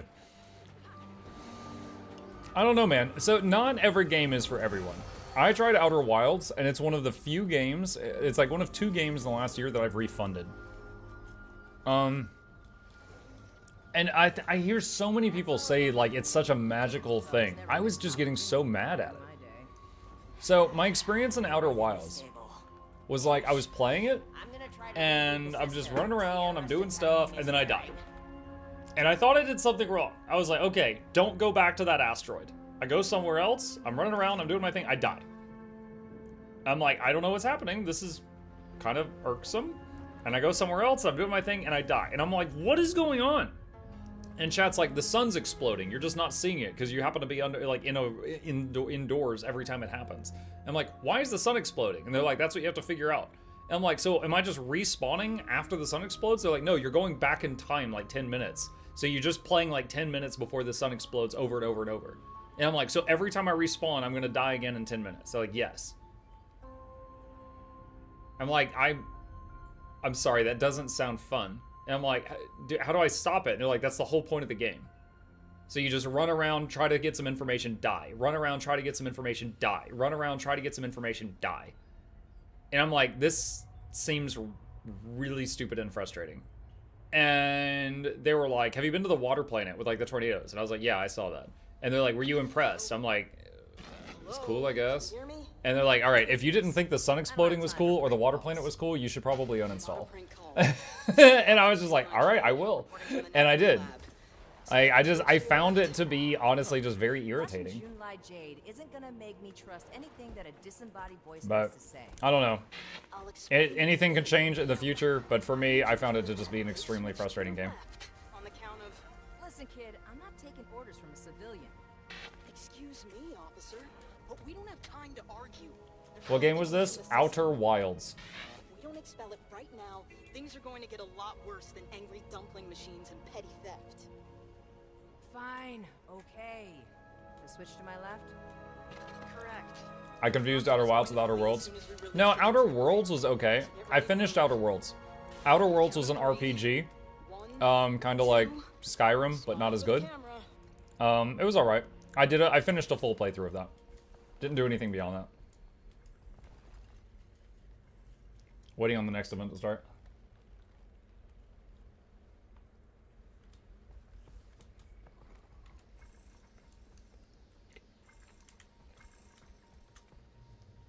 I do want to clarify though, because I'm not just trying to say this game is bad, don't play it.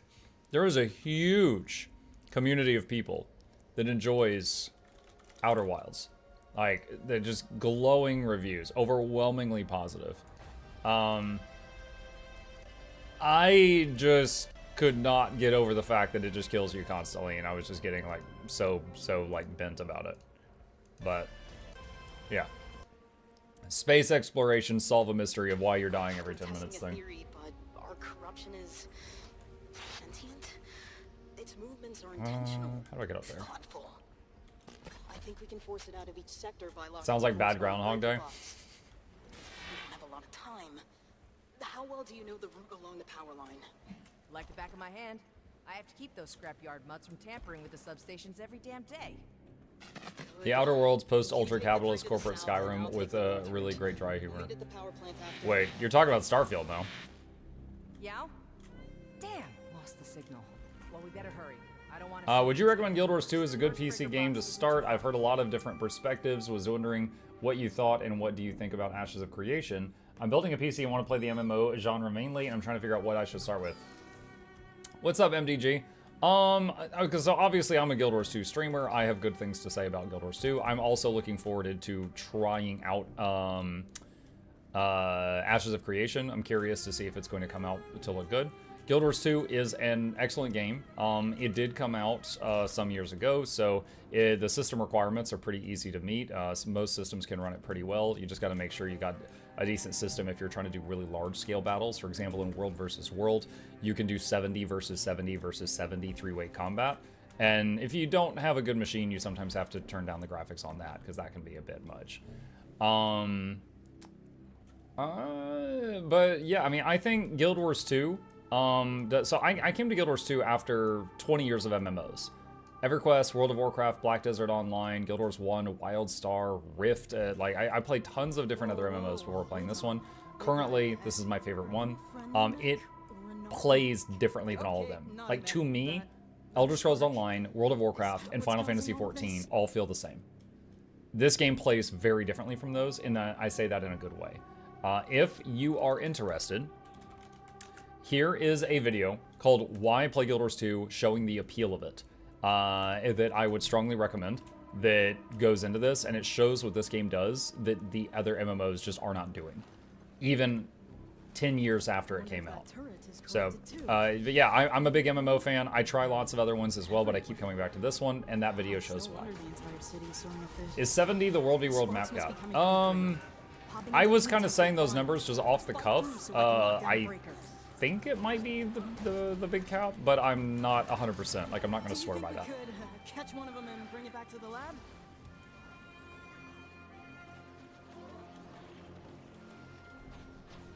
Requesting total reconstruction.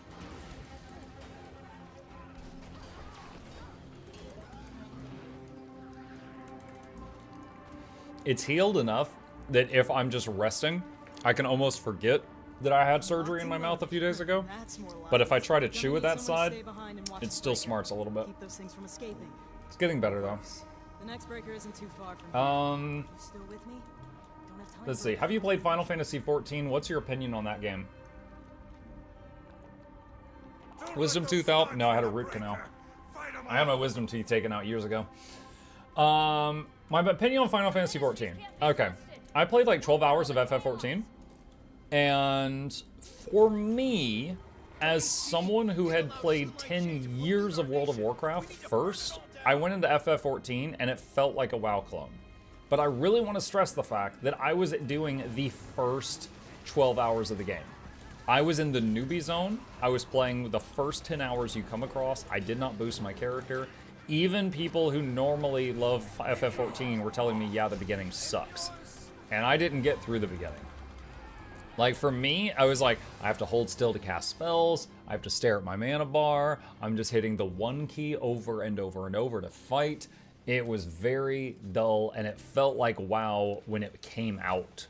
Like, you know, classic WoW. When WoW first came, it felt like a low-level Frost Mage. And it was extremely boring, honestly. I couldn't get into it. I tried playing a summoner. I had this this pet fox thing called like a pumpernickel or something. And in all the games I've played that have pets, it was the worst I'd ever seen. It did like 1 damage, but it did it in a huge area of effect. So it constantly would aggro everything in the zip code. And it just like tried to get me killed constantly. It also had no pet controls. And it also had, like, you couldn't even, like, rename the pet or anything like that, which was wild. Because, like, EverQuest from, like, 25 years ago, you could do that. And I've heard that they've changed that class, so it doesn't even have a pet anymore. But all classes are like that at the beginning. Yeah, I'm saying that's a bad thing. But wrong class selection, then? I mean, what am I supposed to say to that? Like, when a new player says, I tried this class and I did not have fun, do you think it's good that the experienced player says, oh, yeah, you got to pick a good class at the beginning. You picked bad class at the beginning. I'm saying it's bad that there is a bad class at the beginning. Anyway, again, I only played the early game. I have heard very good things about the late game storytelling of FF14. I have heard very good things about the late game gameplay of it. But I can only say that after 12 hours of the early game, I stopped.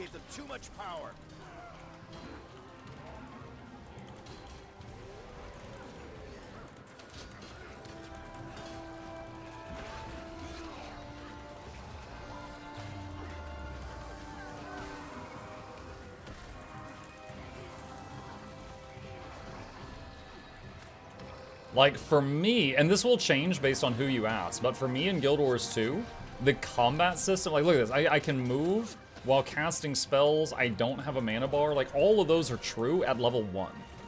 Like, the combat in this game just feels so much more fluid, that I can appreciate that and have a lot of fun with just that fact, even at very low levels. But I don't get that in other MMOs.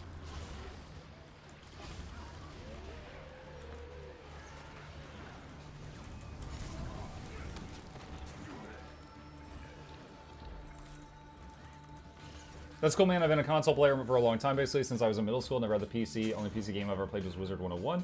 So now I'm just kind of bored of Xbox games. I've been wanting to build it for a while. I need 3 more parts. I'll be able to put together Start Gaming. Well, I do appreciate the perspective and definitely following. Sure, yeah. I always have Ask Me Anything in the title. You're welcome to ask me whatever you want.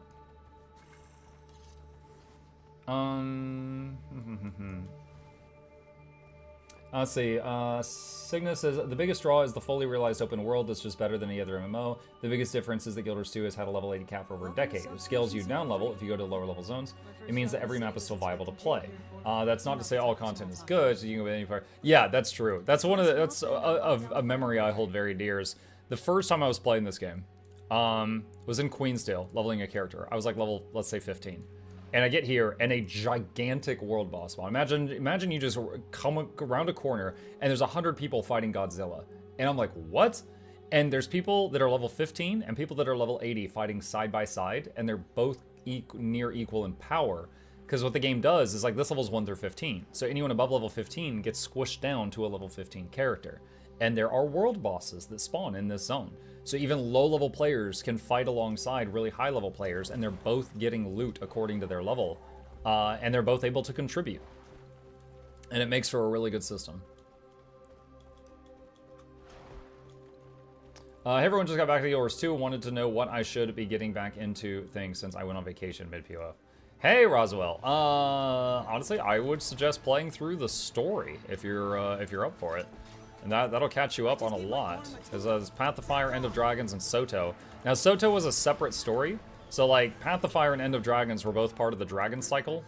And then they finished that, obviously with the name End of Dragons. They finished the Dragon Cycle and End of Dragons. And Soto was kind of like the same characters, but you're starting a new book. So if you want to, you could just jump straight into Soto. You're not really going to miss much, but as far as the plot, but you can go back and finish the other stuff later if you wish to. Depends on what you want to do.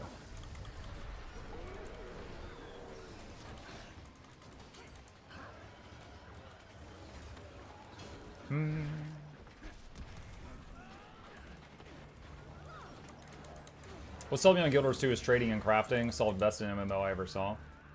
Trading needs 1v1 trade. Oh, you're talking about like a trade window? Yeah, I wouldn't mind if the game had a trade window. You know, we got the mail system and we've got the trading post, which is kind of like an auction house. Would not mind a trade window. Are you going to do a giveaway today? I will this evening, yeah. I'm going to be getting some gem codes after this stream. And then this evening, I'll be picking winners, and then any winner will get to pick something from the gem store of like 800 gems or less, and then I think I'll have like 8,000 gems to give away, so I'll do like 10 winners of 800 gem value. But that's gonna be later. I've got to prepare it still. Did they patch Bellchoir to not wait between rounds or something? This is so good. I didn't even do Bellchoir. It's not my thing. No love for the EU. I do have a giveaway. You guys can enter right now if you want to on Twitter or X. It's the usual. Every single month, I get some gem codes from ArenaNet, and I give them out via tweet. That way people can enter no matter what their schedule is, so they don't have to worry about catching me at a certain time.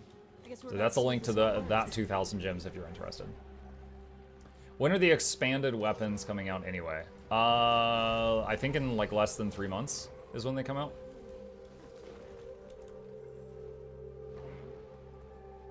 Ether Shark was hotfixed a few days ago. It's finally responsive. That's great. I actually remember seeing that in the patch notes, but I never tested it. But yeah, that's good. That is a very good thing.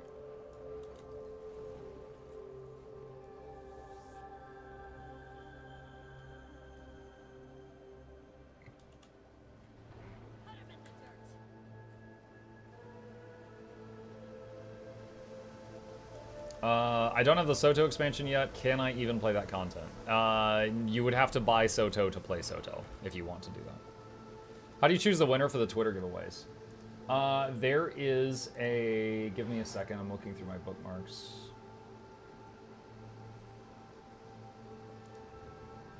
There's a website called twitterpicker.com. And it allows you to plug a... Oh, it's not cropped right. Anyway, you can put a tweet link in here and say, pick me 5 winners that liked, followed, and retweeted this tweet, and it'll spit out some names. And then I just confirm that they did those things. And, dude, it's funny. There's so many times. Like, obviously, what do I get out of this, right? I get more Twitter followers, and that's more traffic on my social media, and that's it. But there's nothing stopping people from following, and then after the giveaway is over, unfollowing, because they don't want to be there. That's fine. I understand that, right? I'm just hoping that out of every 10 people that follow because they want free stuff, maybe one of them stays. However, there's been so many times I've drawn a winner, and they followed, entered the giveaway, and then unfollowed. So I draw the winner, and I look at them, and they're not following me. I can't message them. On Twitter, you can only whisper people that are following you. And so I was like, okay, well, you lose. And then, like, literally, they won. And I just threw it away because I can't message them because they unfollowed. And then I drew another winner. It happens frequently. It happens frequently. Like someone wins and then they don't get the prize just because they didn't follow the rule.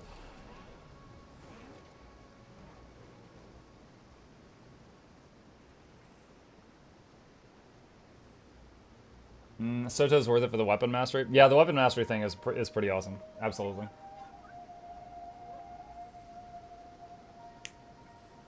Didn't fall asleep with my face on the keyboard. Thanks for that great stream. See you, Jackals.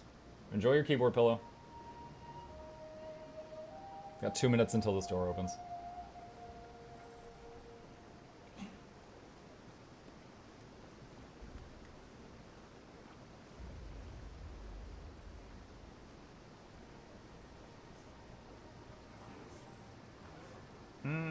Let's see. Z-Lord Chicken says, hey all, any recommendations for a mouse for Guild Wars 2? Reaper is cool, trying Scourge now, but has so many buttons. Hitting F1 through F5 keys and skills feels like I am playing waltz on a piano. I'm currently using a Razer Basilisk, and it is the perfect shape for my hand. It has 2 buttons on the left-hand side. If you're wanting a mouse that has a lot more buttons on the left-hand side, you can, like, I think like Razer Naga or something like that has like 9 buttons on the left, if that's what you want. I'm using Basilisk right now. Pet to cat. Jackals, I thought you went to bed. Don't tell me goodnight and then do more things. What's your favorite class? For me, Druid, which is a type of ranger. It's a support ranger. That's my favorite.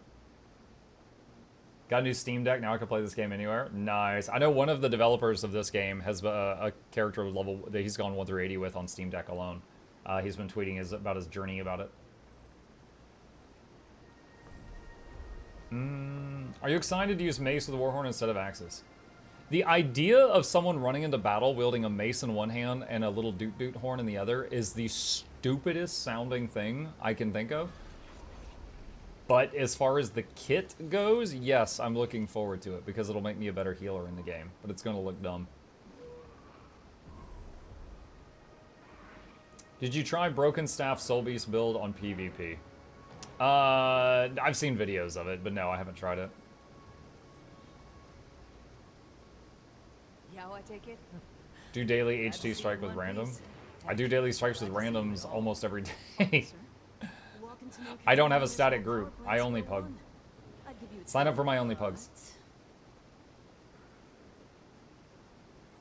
J100,000. You have typed multiple messages in chat where you are basically just asking someone to give you a free path of fire. I'm going to time you out for a while to shut you up.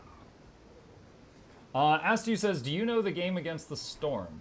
It's a very interesting fantasy city builder similar to Anno series, but has roguelike mechanics. It's very good. I think someone suggested that to me just the other day. Do I still have that open? I do still have that tab open.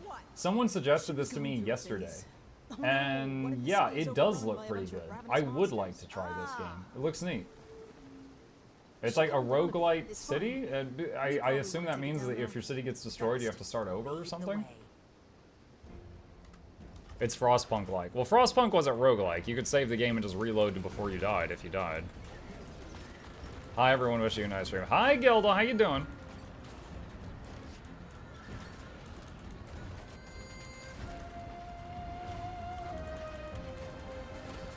Moot and Verderock embrace the meme. I do have both of those weapons. Get the Moot, you have some disco fun. I do have the Moot. I made it when Mechanist came out so that I'd have a legendary mace for Mecha.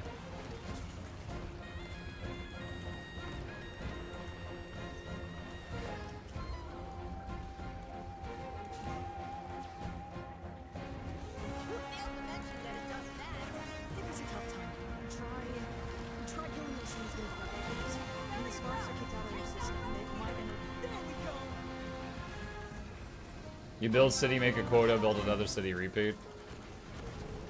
Boo, I lost my subscription streak due to illness. Afternoon muck, hope you're well. Hey, Camerdig, welcome back. It's okay, buddy. The streak isn't, I'm gonna go for the start of this too. The streak isn't a huge deal, don't even worry about it. Oh, how nice of that guy to also die in the glyph. I appreciate the continued support.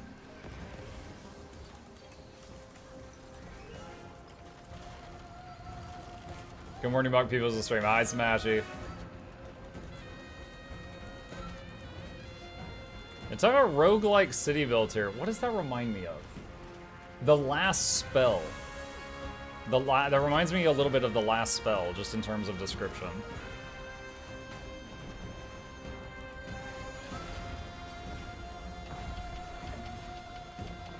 Lift of the Stars.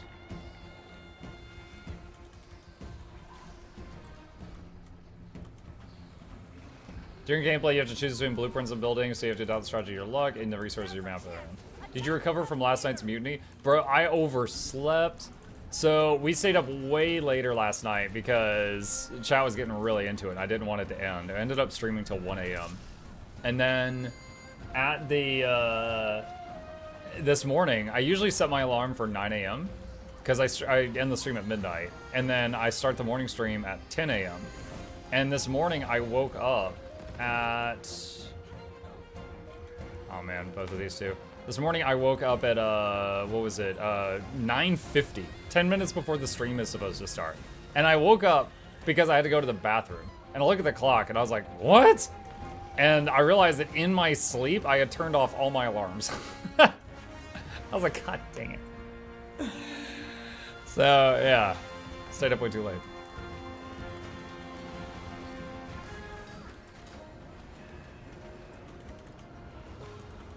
What's your favorite pets for PvP? Jacaranda before they nerfed its health into the gutter. Now it dies really easy. Smoke Scale is still good for doing reliable damage and allowing you to do invisibility combos. Siege Turtle is good just for the bubble to stop all incoming projectile damage, which can shut certain classes down sometimes. Depending on what you want. Of course, there's gimmicky ones like doing marksmanship with a lizard, so right when you pet swap, it does tail swipe and hits really hard. I'll say, unless I'm playing a soul beast, I don't really like using the glassy pets like birds or cats because, like, if you go downstate and you're trying to use lick wounds to get back up, all they have to do is cleave you one time, and birds and cats just instantly die. So you're like never get successful revives. No mech pet in PvP. Well, if he said which pet, I assume he's talking about the class that has to choose which pet. Not the class that has always the same pet.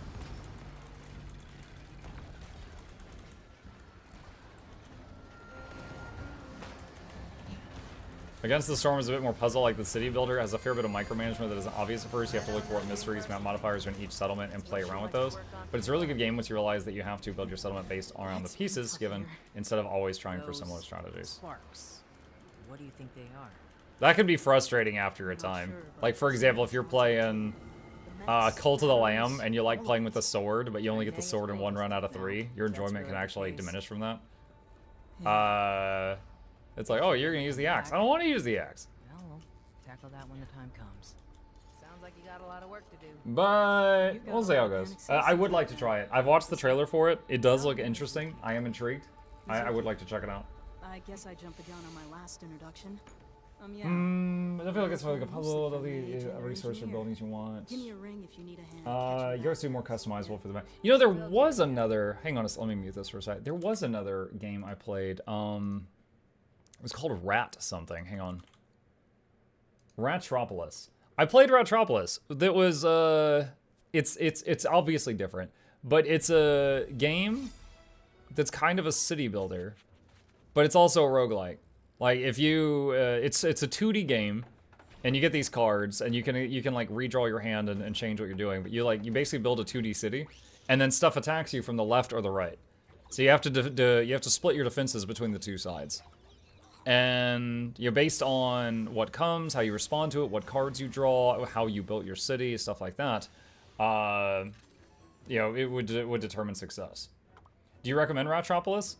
If you like the style of gameplay, it was a fun little game. Yeah, I played it for a few days.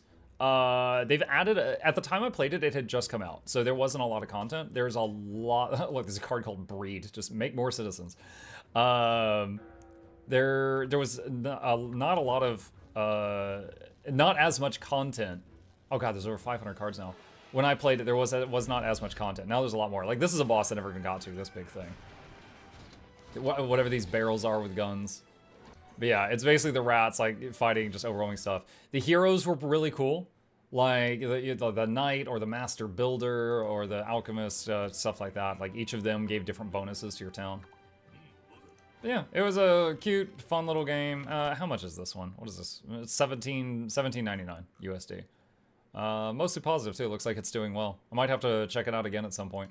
Yeah, I remember they, I didn't get sponsored by them or anything. They did send me a free game code to try it out. Like, they just sent it out to a bunch of streamers, and I played it for a few days, and I remember enjoying it. But yeah, it was deck building and strategy at the same time. I wish you could do more to customize the mech. Yo, if they sold a skin that on the store that made your mech look like 2B, they would double their income at the cost of thighs everywhere.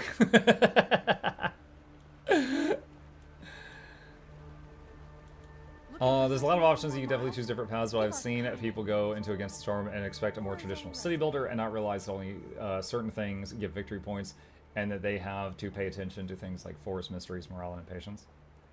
Just thighs, nothing more. Yeah, just the thighs. What keyboard are you using? Hang on. That link right there, let me see if is the bot messing up again? Nope, there it is. All right, that link right there, it leads to the page that has all my hardware on it. The short answer is Razer or Nada Chroma. But if you have any questions about any of my other hardware, it's all on that page. I want a Big O skin. I had my mech named Big O for quite some time, and then I changed it to I'm Pickle Mech. And then for a while it was I'm Pickle Muck. Big old green boy. Should probably clean up the bags. So that's mess line.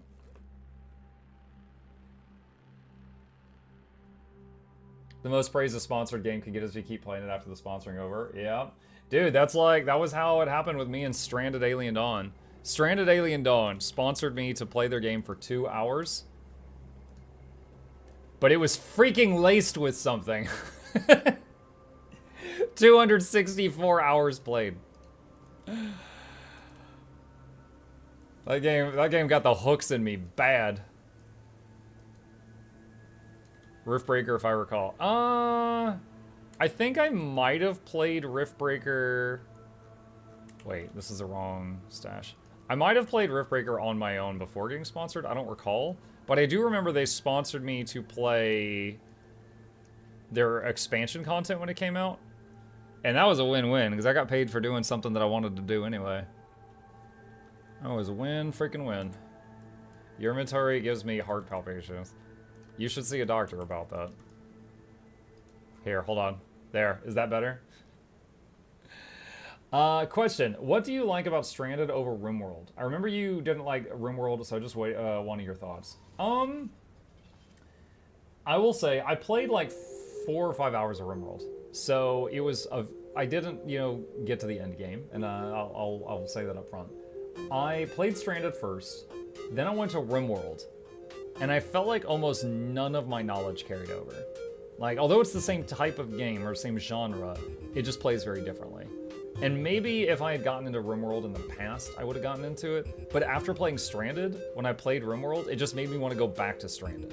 Like, to me, from my viewpoint, RimWorld just felt like a harder to play and less pleasing to look at Stranded Alien Dawn.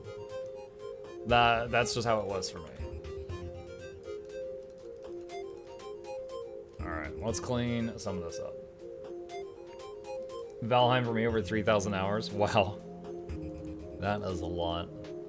I never converged today. Maybe converge tonight. Oh god. Where did I get this box? Alright, I'll just sit on that one for now. I don't know where I got that.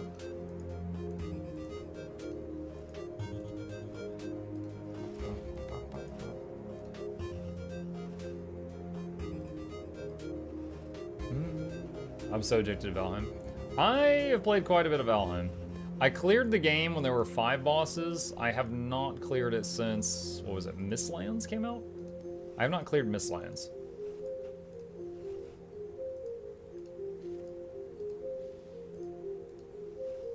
I returned from shopping. How'd the EU stream go? It's going. We're near the end right now. Just hanging out and cleaning up the bags from all the loot we've gotten today.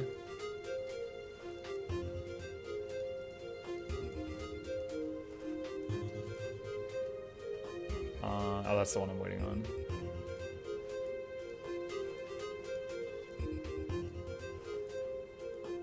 You know what? I don't even want to open these because it's just gonna make more of a mess of my bags. We'll sell those.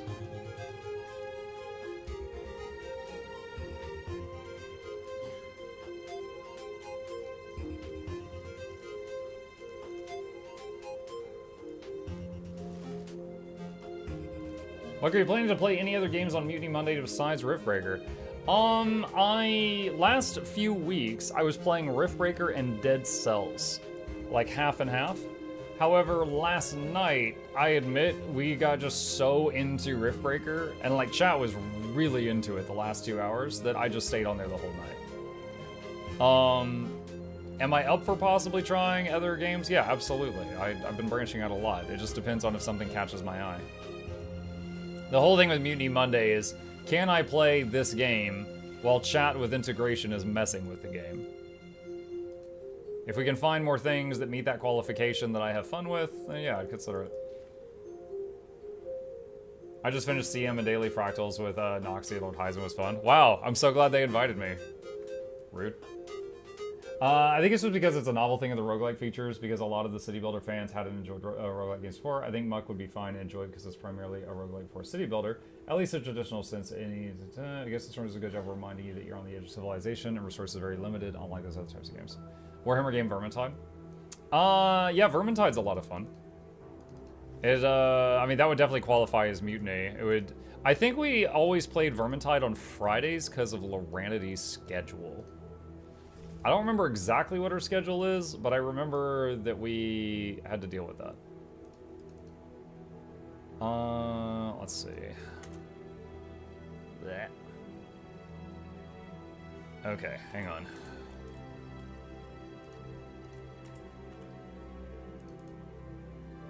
Okay. It's nice to see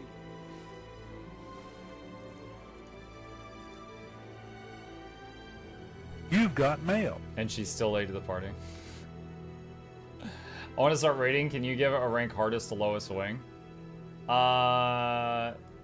Usually when I'm taking people to their first raid, I take them to wing 4 and do the first 3 bosses. Then I take them to wing 1 and do the first 3 bosses, in that order. After that, everything else gets a little bit more challenging. I would say the hardest wing is wing 7. And then wing 5 is the second hardest, I would guess.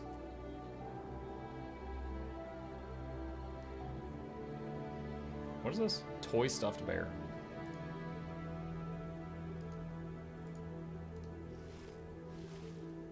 Star of Veil Guardian. This Josh Rife sounds like a movie name. Did he ever react to your video? He messaged me. So I'm pretty sure he watched it. But he didn't do like a video where he reacted to my video. Start with Veil Guardian. I think people should start with Cairn. I think the first 3 bosses of Wing 4 are all easier than Veil Guardian.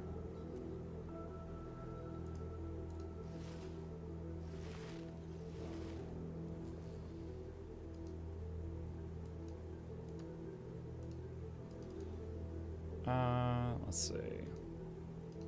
Berserker's Shattered Longbow, that's a gold. Jade Statuette. I'm at your service. Alright, and salvage the rest of the yellows.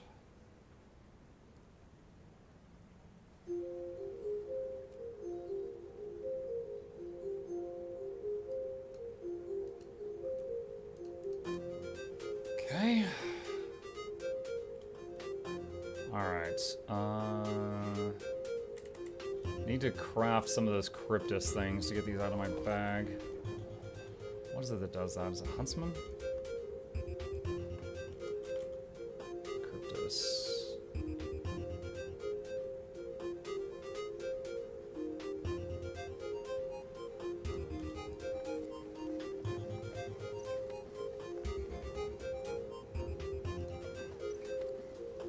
Okay, that should get rid of all the ones that were in my bags. Alright, what else we got?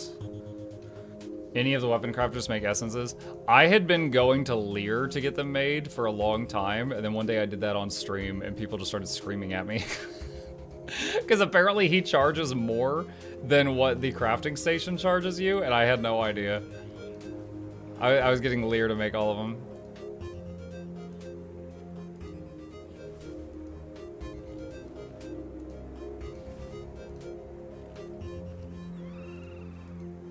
Stop contributing to Lear's ecto gambling fund. Well, it's just like every time we converge, we're contributing to Zoja's, you know, addiction to Cryptus essence. I don't want heals, only Cryptus.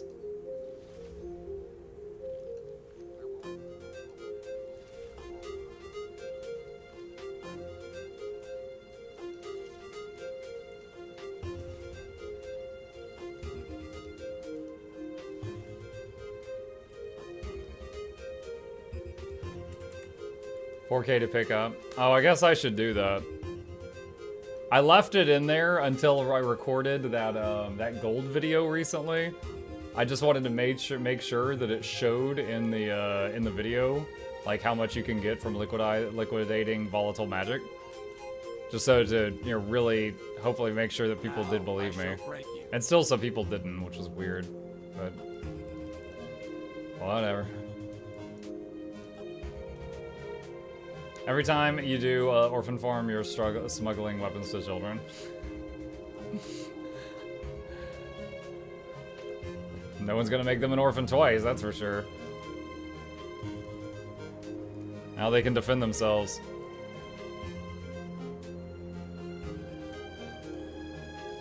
How much gold for full home? Are you saying how much do you spend to make a full home, or how much do you get from a full home? Mike, that sounds like an interesting story for the fourth quarter Soda. Zoja becomes addicted to Cryptus and corrupted to be the big baddie, and we have to end Soto killing Zoja. Oh my gosh. No. Bad. How much you spend? Oh, I'm not sure. I did it slowly over time. No regrets, though. Hang on. I want to put this in the bank. And this in the bank. I already responded to those people.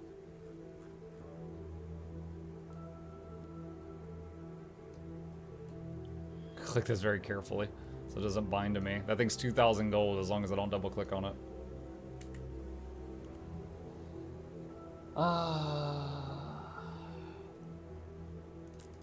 Okay.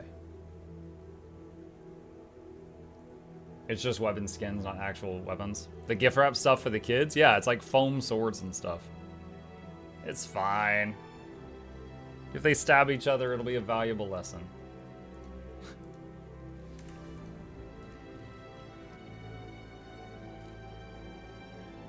Hold on, do I still have... Hold on that subject. Give me a second.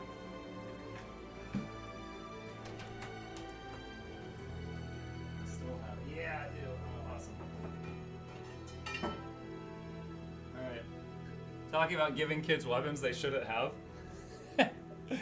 This is a wooden sword that I got at a Renaissance fair as a kid.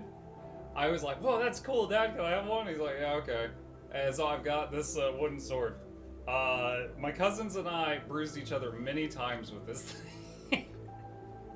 We should not have had this. Like, this thing is solid.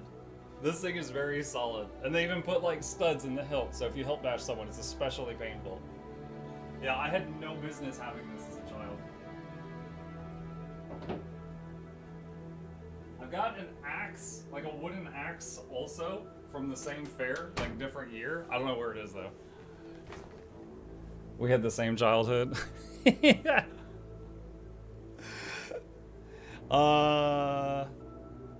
You could get the kiddos some pretty crazy Nerf blasters just saying I can give you links. Oh, thanks.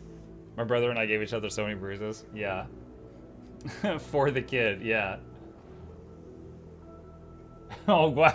Echo Tracer says give the orphans a bunch of daggers for Christmas so they could fight for food throughout the year. No. Children nowadays don't have wooden swords anymore. No, they're taught that words can hurt them.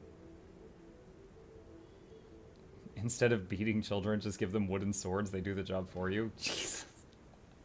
Only if they have siblings. If they don't, they just punch holes through your drywall. Renaissance fairs truly are a magical place. Yes. I remember there was one guy, there was two very memorable, there's always these stands around the Renaissance fairs where you can buy, people are hawking their wares, you can buy random stuff. And one of them, I remember seeing a guy that was an artist for Magic the Gathering cards that I recognized. Like, he had his art hanging up in his tent, he was selling artwork. And I was like, wait, is that Savannah Lion? And he's like, yeah. He's like, you know Magic? And I was like, yeah. And he's like, oh yeah, I'm so-and-so. I do a lot of the art for Magic cards. This was back when like 4th edition was out. And I was like, oh my god, that's awesome. But, so I met one of the Magic the Gathering artists at one of these things. And then there was another guy that I met that was an art, he had no arms. He had his feet were out, and he had a pencil between his toes, like his big toe and the second toe, and he had a paper on the ground, and he was going like dot, dot, dot, dot, dot, and behind him in his stand was like artwork that was just made with tens of thousands of dots. But like when you backed up and look at it, it looked like people's portraits.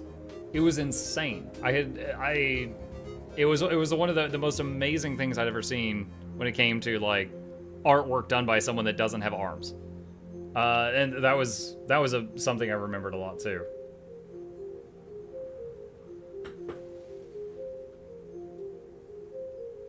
It's called pointillism. Is it? Hang on. Pointillism.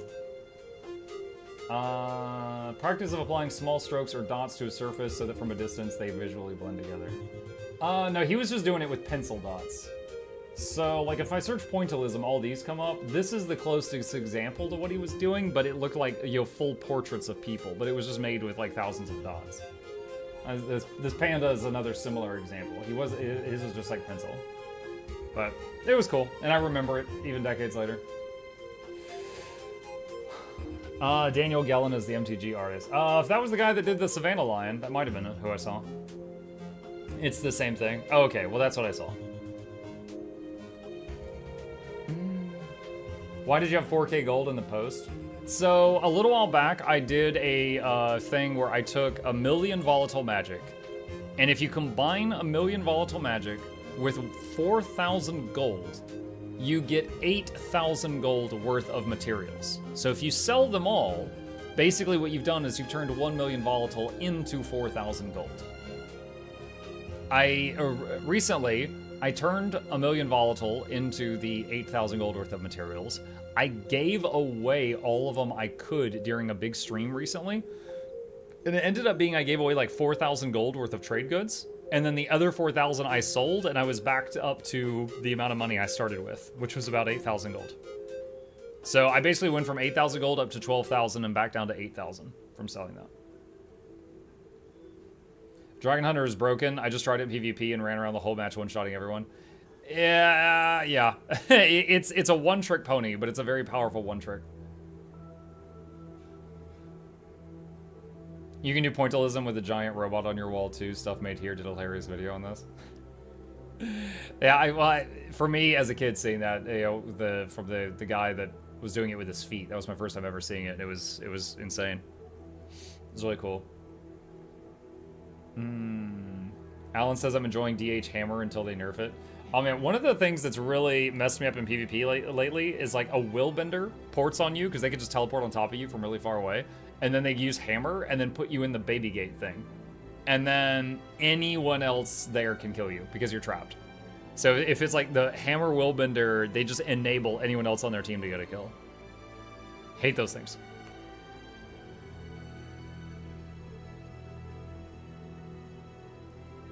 I'm always jealous of people who have a lot of ectos. I don't know how people do it. Honestly, they just kind of pile up.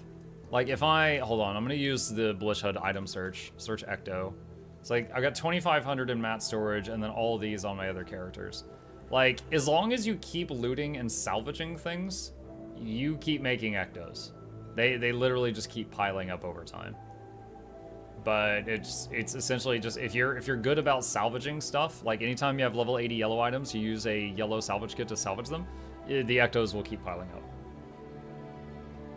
Is there any counterplay to the baby gate? I'm not even sure if stability gets you out of that one. If you have a teleport, I've heard you could teleport out of it like a shadow step. Where's the snowflake gobbler? It's on one of my other characters right now. I think it's on my engineer. I'm on my druid at the moment. Shift signet? Shift signet's the teleport, yeah. That one would work. You'll teleport and knock down. I know like a movement skill will knock you down. I think a full teleport, I don't know if that would knock you down. No, like on the store. Oh, Ville, sorry. Yeah, I don't know. Someone asked me that the other day, and I told them I don't know why it's not there, because this is their only time that they would usually sell it. I don't know why it's not here right now. They should absolutely have it on the store, but yeah, I don't know why it's not. During either the most recent Super Adventure box or the one before it, they forgot to put the Super Infinite coin on the store as well. So I don't know what happened there either, because that's literally when people want to buy it.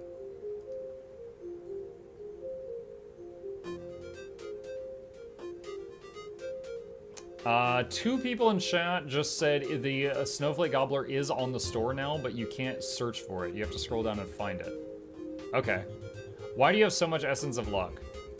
Santa's, it is because my luck is capped. I've played the game for many years, so my luck is at maximum. So now I just save it up and use it for other stuff. So there is there's a holiday called Lunar New Year where you can turn luck that you've saved up into gold. And so not a lot. This is barely worth doing, but it's just it's better than zero, right? So I just save it up for Lunar New Year and then liquidate it on those days. What's the luck cap? From luck, you can get 300% magic find. And then you can get more from buffs and achievements. So if you look at that, it says from luck 300, from achievements 15. 300 is the highest you can get from just luck. Just eating luck. How did I get hundreds of gold in 5 minutes, right? Yup. New Leggy armor requires a full stack of 250 exotic luck. Not sure. One thing I could tell you though is if you have a level 1 artificer on your account, they can use the artificing station and turn small amounts of luck into the bigger amounts of luck. Like they could turn a stack of 10 lucks into like one 200 luck type thing. So if you need it, an artificer can refine it for you. Bluebell says Snowflake Gobbler's 20% off right now. Oh, right on. There you go.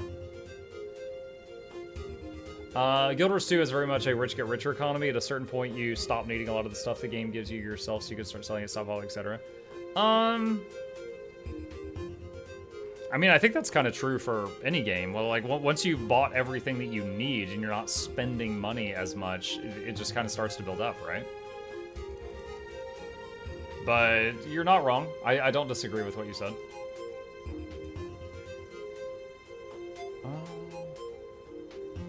I would say one of the biggest things that used to drain my money in Guild Wars 2 was repair bills, but they got rid of those. Like I used to lose a lot of money to repair. Like you could play World v World for hours and have to repair and then lose money, but they got rid of that. I spent a lot on fashion. I spent a little bit on fashion. I mean, heck, I made the legendary gloves just because I wanted them just for fashion. Right there, the transforming spikes.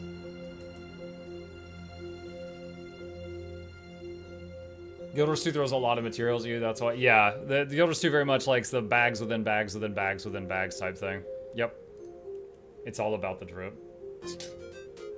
Just get the wizard hat, then the rest is optional. Wizard hat's all you need. Jason says, should I even bother looking for core non-expansion leveling builds? So much stuff basically says play exactly one way or buy the expansion. I don't know where you're reading that, but I'll say that's stupid. You're looking for core non-expansion leveling builds? Yeah, that's... So one, you can just try stuff out. I would encourage you to try things out, Jason. But if you want some tips on something to level, the main thing is find a move you like to use. Like, I'm just going to be really generic here. Let's say I really love the button Flame Trap. I click that button, it makes my brain happy. It's a condition damage spell. It does condition damage. So I would want to get gear that also adds condition damage, and I would want to find weapons that also use condition damage so that they're all using the same stats. An example, on a ranger, a longbow is power damage, but a short bow is condition. So if I really like using Flame Trap, I might use it with some gear that gives condition damage and a short bow, just for leveling. So basically either go, and build a lot of power stuff, or build a lot of condition stuff. As long as all your stuff is kind of leaning in the same direction for leveling, you'll be alright. You do okay.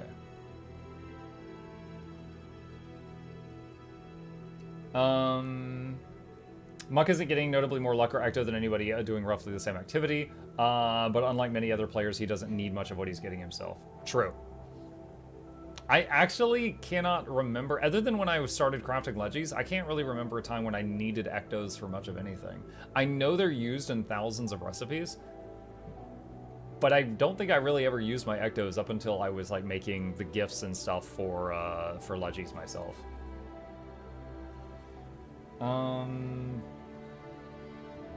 Think you guys found the Symphony Gobbler? Awesome. Wizard hat only looks good on a Surify me. People really need to understand just because there's meta builds out there doesn't mean you can't play without those builds. Yeah. Like, for example, if I was going to level an engineer core, I would get the standard flamethrower build. It's like power flamethrower go blarg build, and just spam that. Mike, do you prefer bananas or mangoes? I mean, I'm not really passionate about either one, but I guess I would lean toward bananas. I haven't had either one in a long time. I've had mango-flavored candy more recently than I've had mangoes. Like the tropical Starbursts and stuff. Depending on what you're doing, you could just make your own build and be fine. Absolutely, yes. Especially for leveling. Leveling in open world content gives you the most freedom in the game because there's the least restrictions. Like, you don't have to do more healing than the boss does DPS. You don't have to do more DPS in order to beat an enrage timer. With rare exception. Yeah, like open world, you've got the freedom to play as tanky as you want or as glassy as you want in most times. What's better, Runecrafter or Copper Salvage-O-Matic? Better, more use for someone with a lot of money. If you're gonna get one, Copper. I'd get Copper. And that is a video on that topic if you are interested. I don't think people don't understand they don't have to use a meta build. It's just they don't want to bother with it, so it's not all. We'll find out. Yeah. Like, there are some times where it's necessary. Like, for example, if you were doing Harvest Temple Challenge mode in Guild Wars 2, you need a build that squeezes the most possible utility out of your class that you can possibly get. Likewise, if you're trying to do endgame stuff in Path of Exile, you need to be very fluent in the game systems or copy a build from somewhere that knows a lot because there's just so much depth to it. But open world is absolutely not like that. There's so much that in the game that's not like that. You don't have to be that rigid with it. Part of the problem is groups that demand 40k DPS. I'll be honest, I've literally never seen that, Smashy, because I always just make my own groups. And before anyone goes, oh, well, you're a streamer, it's easy for you to make your groups. I've been making my own groups since I had 0 viewers on Twitch. Like, you just make your own group. People will join it that are also frustrated with the system and go do whatever you want. You don't have to... Dude, I remember when I started playing... What was the kill proof for Shattered Observatory? Unstable Cosmic Essences. Someone told me ages ago to save these because you needed them for kill proof to get into Shattered Observatory groups. And I saved them, and in 5 years, I have never had to link this to anybody because I always made my own groups. I've been kicked from a group for not doing 40k. Oh man, wait till they learn about healers. Honestly, if I have a group for fractals or strikes and everyone's doing above 10k, we're gonna get it done. If we get people above 20k, it's gonna get done a lot faster. But not a huge thing. How do you take care, y'all? Have a good one, Yudal. Let's see, that's one of the 2 builds I've heard was told for open world PvE, Flamers and Minion Necromancer build. Yep, those are both really good. And someone like Minion Necro is also... Yeah, Minion Necro is great for open world, not because the minions do a lot of damage, but because they're really good at distracting the thing you're fighting, which makes it safer for you, and then you can just go nuts. Alright, cool. With that was a good talk. Chat, thank you guys for a wonderful morning stream. I hope you guys enjoyed it. A couple of plugs on the way out. If you happen to be new to my channel, my name is Muckluck. I stream every single evening and every weekday morning. I'll be back this evening for the Evening Guild Wars 2 stream. We're going to be giving out 8,000 gems worth of goodies tonight for those interested, but if you can't make that, there is a giveaway that is happening over on the Twitter side of things, which is linked to both the chats right now. I do that every month with codes ArenaNet gives me if you wish to enter for a chance to win any of those gems. Those are my YouTube channels. I got 2 of them. Check those out. And special thanks to the patrons. Keep this channel alive. And yeah, if you're watching on YouTube, like and subscribe. It helps us with the algorithm. If you're watching on Twitch, hit that follow button. I will be back later this evening. I'm going to do a quick Twitch raid to another content creator for if anyone wants to watch some more Guild Wars 2. Don't touch that dial. And I'll see everyone back tonight.